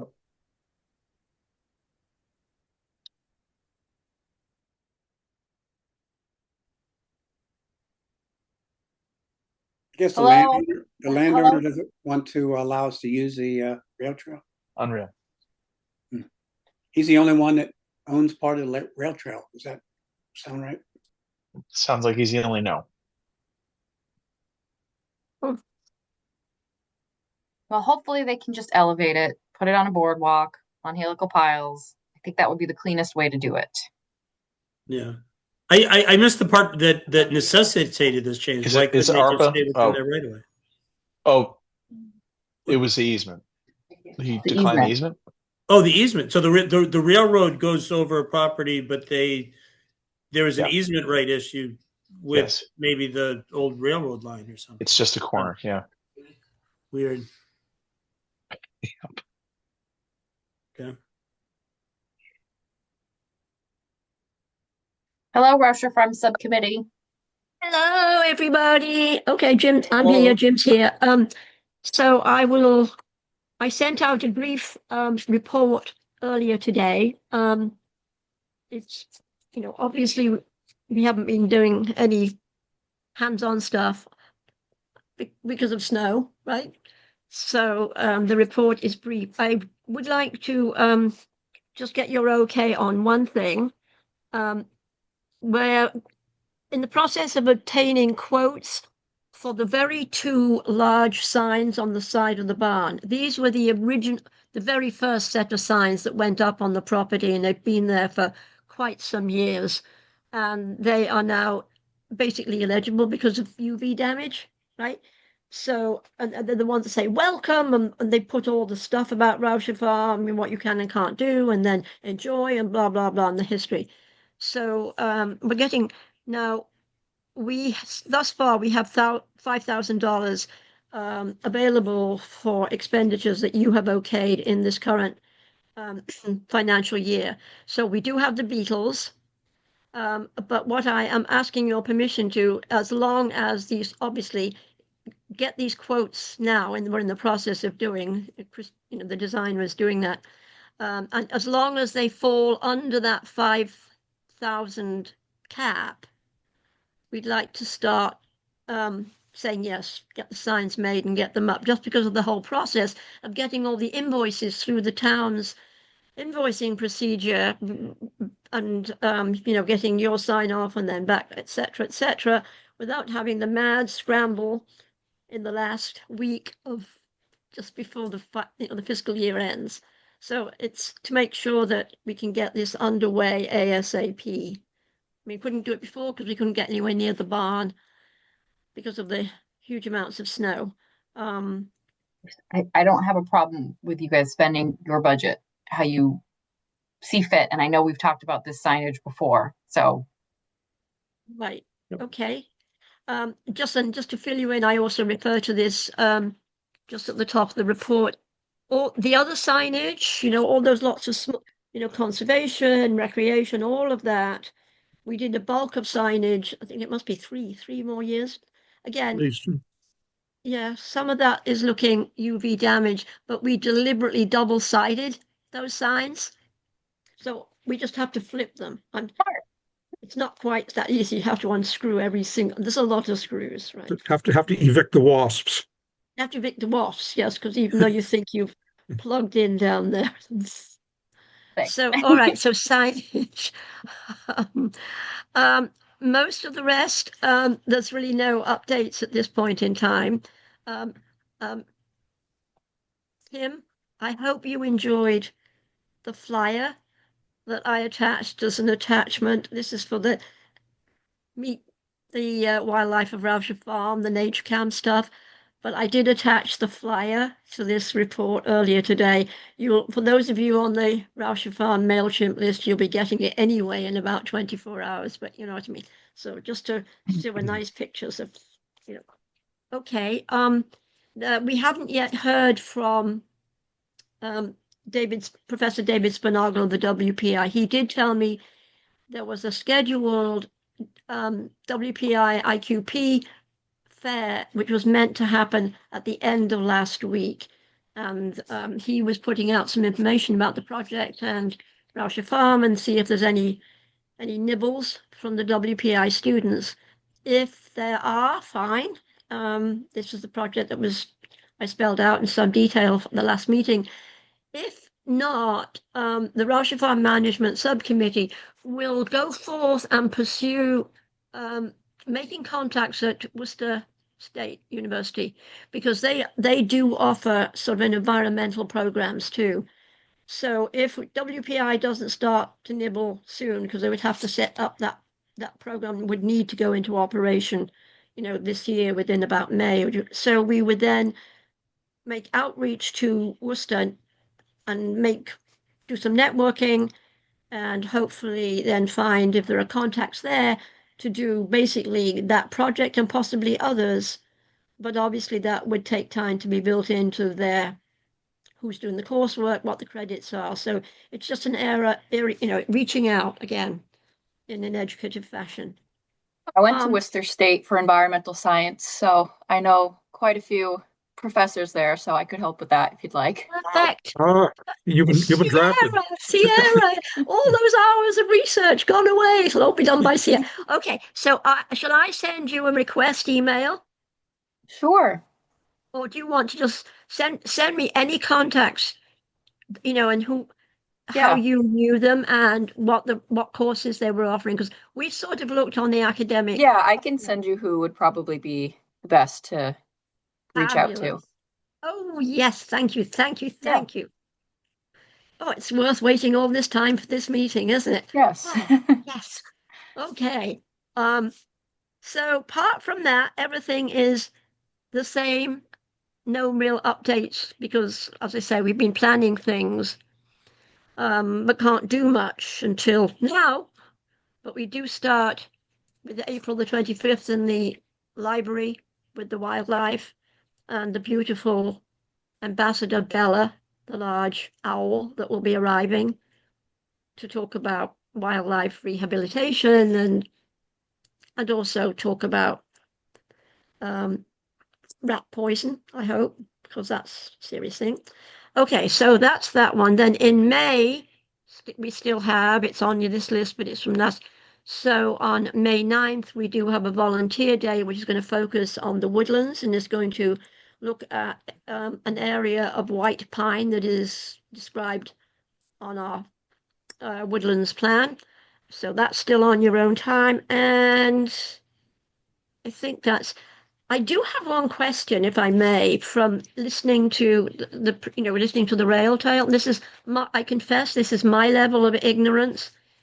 For those of you who are familiar with Rauscher Farm, and Dave in particular, when you go down to the grassland area, there's an extremely sensitive wetland area that runs along the bottom of the rail trail embankment wall.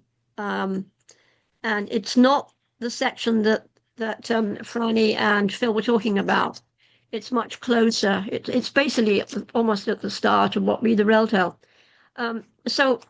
And just to give you an idea of how sensitive this area is to the wildlife of Rauscher Farm, Jim made this quick list because he's the one doing all the nature cam stuff, preparing for the 25th of April. So, for example, what we have seen in that, it runs all along the foot of the embankment, the base of the embankment. So we've got raccoons, possums, otters, beavers, foxes, coyotes, bobcat, fishes, weasel, great horned owl, Cooper's hawk, great blue heron, wood ducks, mallards, and deer. All move back and forth along that stretch. So the question is, when they... Can I just point out, I had a camera there for a couple of years because there's down trees that go across the stream right there. And because that's like a thoroughfare for wildlife, everybody sort of comes there to cross. And I know, for example, our bobcat that's been around for a couple of years, I know Mike Jakonski has also seen it behind his house on the other side of the rail trail. So that crossing is like like downtown Rauscher Farm for all the wildlife. So my question, so I can pass it on to the Rauscher Farm Management Subcommittee. When they are constructing the rail trail at the top of the embankment, what protects things rolling down that embankment into that very, very sensitive area? There's erosion control proposed as part of the order. There's erosion control as part of the order of conditions, and there was erosion control on the site plans. Okay, so we should just ask for that so we can see what it is. What do you mean? Do they just put bales of hay up there? I recall this being a silt fence. Okay. Well, I'll go and ask Franny. What's in that plan, right? Just for that section. Sure. I just didn't know. I just don't know what. I don't remember off the top of my head what it was, but no, I know there is erosion. We wouldn't have that was part of the plan. Okay. All right. That's reassuring. Yeah. I mean, I thought there would be. I just don't know how it works. Okay. So any questions on this brief, quick report for this month? I don't. I see some dates in the future to be aware of, but nothing for this month. When are you going to the FinCom for budgets? Oh, I know the library is scheduled for the 5th or 7th of April. When is the... I forget that we have to do that because it's Sierra now. Have they asked you, Sierra? Okay. About the budget for Concom? Yeah. No one's reached out to me about anything for that. So I was unaware of that. I'll ask. Yeah, so I was hoping I would get looped in on stuff like that at some point, but at some point. So the town are gonna. What should happen? Town meeting's June 1st, so hopefully before then. What I remember last year is that Mike and Bill coordinated on Sierra's salary. Yep. And that went into our budget as a line item, and then we had Are we asking for anything else this year? Well, I'm looking now at Roush, are we going in the 5,000 allocation of your budget for Rousher Farm? Because year before last or whatever, that whole budget vanished, and I got Nope. into a That was a I don't think that's going to happen again. Nope, nope. What do you special need? situation. Yeah, so you should send Sierra what do you get? 7,500 or 5,000?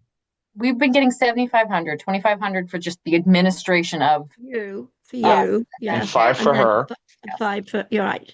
And then whatever Sierra and- gets, plus if there's COLAs. Right. Whatever. Yes. Whatever. Do we need anything Sterling- above and beyond that, do we think, for the coming year? Bicentennial celebrations or anything, or? Well, the point, we all know the state of the finances and everything right now. I mean, I think they're asking for a level funded, level service, and a minus 3%. yes, that's what we've just gone through with the library, and we're about to go and find Which out. is not hard math, but Sierra, I'll send out an email tomorrow and copy you. I'm not sure why the finance committee or the town administrator. I think they forget it about might have me happened a lot. It's There's a lot of okay. emails that other people get that I'm like, oh, I never When got that happens, So let me know. That's why, believe it or not, that's why I'm here. I don't know what the OOCs or the IOCs or the NWAs are, but I do know budgets, and that's why I'm here. So if there's a Well, problem with that, okay. if you Okay. hear something's going around, let me know, and I'll get you back on that list. Okay. What might have happened is, I sincerely doubt this is the case, that they went out early enough that, how long have you been with us? You've been with us for a while, right? October. Okay, sorry. Well, that excuse is gone. So, all right, I was right. Yep, you should have received like a request for a budget narrative Yeah. and things and No, I capital didn't get things. that. And everything. Okay, you'll get it soon. Have you gotten that? Have you gotten that for Sterling? Yeah, I did that a long time ago. I Oh mean, gosh, yeah. Bill kind of That's a silly question. I just wanted to make Bill sure. kind of handled it Thanks though. He for kind rubbing of it in. Well, okay, I'm glad I asked. Yeah, me too. Yeah. Okay. All right. I mean, I've received no indication that we're gonna have to go to that cut 3% thing. But they're asking for it for some reason. So I will make sure you get the paperwork. If you need any help with it, let me know.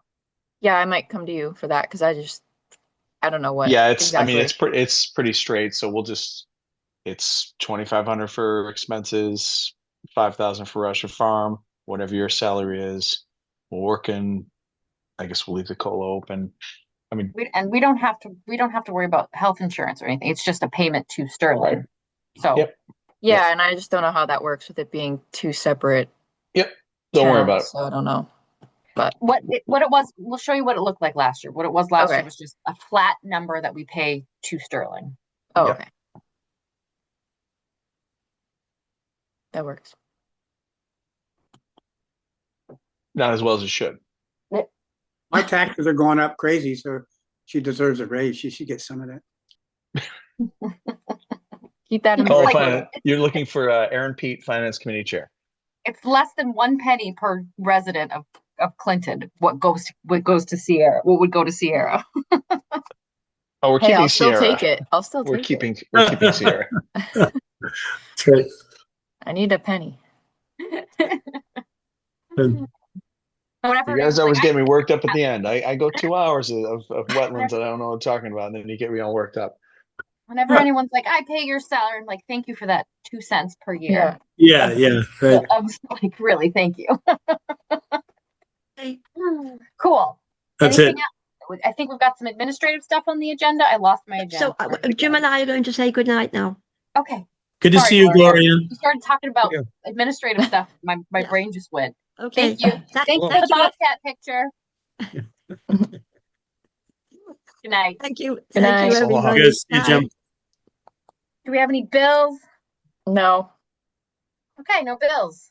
Do we have any updates about our ongoing enforcement? I talked to Emily about that. No, that's Sterling. That's not our enforcement. That's our enforcement, but it's Oh not. no, I did. I ours. talked to Emily about West Street? our enforcement too. Okay, good. But yeah, so I just sent out another email to them trying to get them to kind of comply and send us some more updates and reminding them of what they're supposed to be doing. Still kind of waiting on a response, and kind of looped Emily in on what's going on some more, kind of explained it a little bit better. Emily is the circuit rider for DEP. Yeah. What's the Chancellor region, just in case anybody's. Oh, thank you. I didn't know Yeah, who Emily sorry. was. What's Emily's last name? Just out of curiosity. Petro. Okay. Petro. Um, Right in Central region now. So yeah, we're just gonna kind of wait and see if they respond in the next couple days. I told them that they should really attend our next meeting in April, told them where and when it is, and we should do a site visit. Now that the snow is melted, we should do a site visit. So we should send them like a date. We're coming to look. Okay. But yeah, and then Emily just said if they're still not complying, then they'll kind of get a little bit more involved. So that's kind of where we're at. Okay. Just a little bit more waiting, and then seeing if they'll attend the April meeting and I think we should what their next update is, I guess, and scheduling that site visit. Yes, I think we should try to do that before the meeting. Yes. Okay. Just looking at the calendar. I think did the after work time work well for you guys on Monday?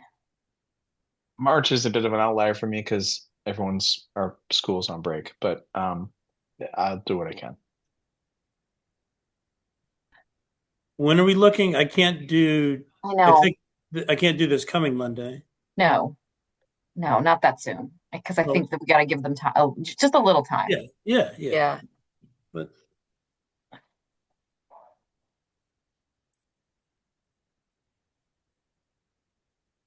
yeah, I'm flexible. But yeah, early evening, right after work, or. What about the 6th or the 8th at like 5 o'clock? At 5. Yeah, I should be able to do 5. I have a 7 p.m.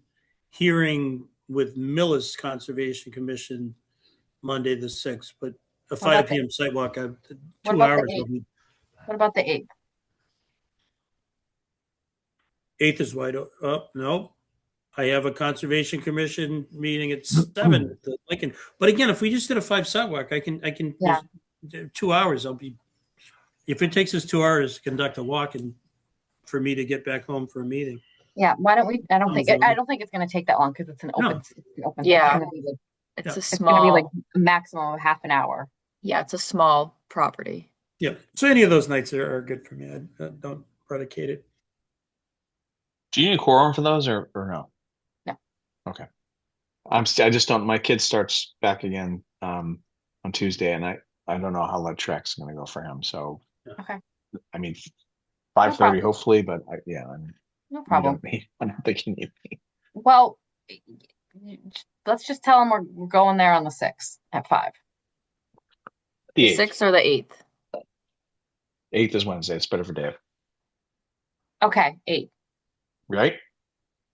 Did I hear that wrong? He's got a meeting at 7 both days. One's in Millis, one's in Lincoln. Sorry, I'm butt out. I'm out. But they're virtual, so it's I basically just need to be home here in Clinton by 7 p.m. I misunderstood. Okay. I'm out. Okay. I'm good. Do you want to just do the 6th? Yeah, why don't you float the 6th? Make sure that we can visit. Yeah. But don't tell them like right away. Tell them after they reply. Yeah. There's no cleaning up. There's no cleaning up. What? So, when should I tell them? Like next week? Yes. Okay. All right. I'm going to add it to my calendar just with a placeholder. Clinton site visit. It's a week after next, all right? Yes. Yeah, April 6th. Yeah. I'm going to say tentatively this is a 5 p.m., right? Yeah. Okay. All right. Fun. Because we haven't been on site. We really need to go look. Yep. Any word from the building inspector or anything like that? Are they just proceeding with everything else? I talked to him about it and he's willing to do anything that he can, but I think they have already given them all their permits for everything. Okay. So I was trying to see, I think, where did I leave off with him? I think he had left before I had talked to him about something, and then I had talked to Lourdes about it. But from the looks of it, they had gotten everything that they needed before Okay. Before we did this, so there's not really much that Okay. they could do. But if Okay. there is anything else that they try to get or anything, he's willing to work with us and hold it or not give it to them until they comply.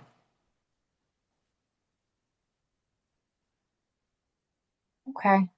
Well, just if they come for anything else or what the Yeah. status of their work is helpful.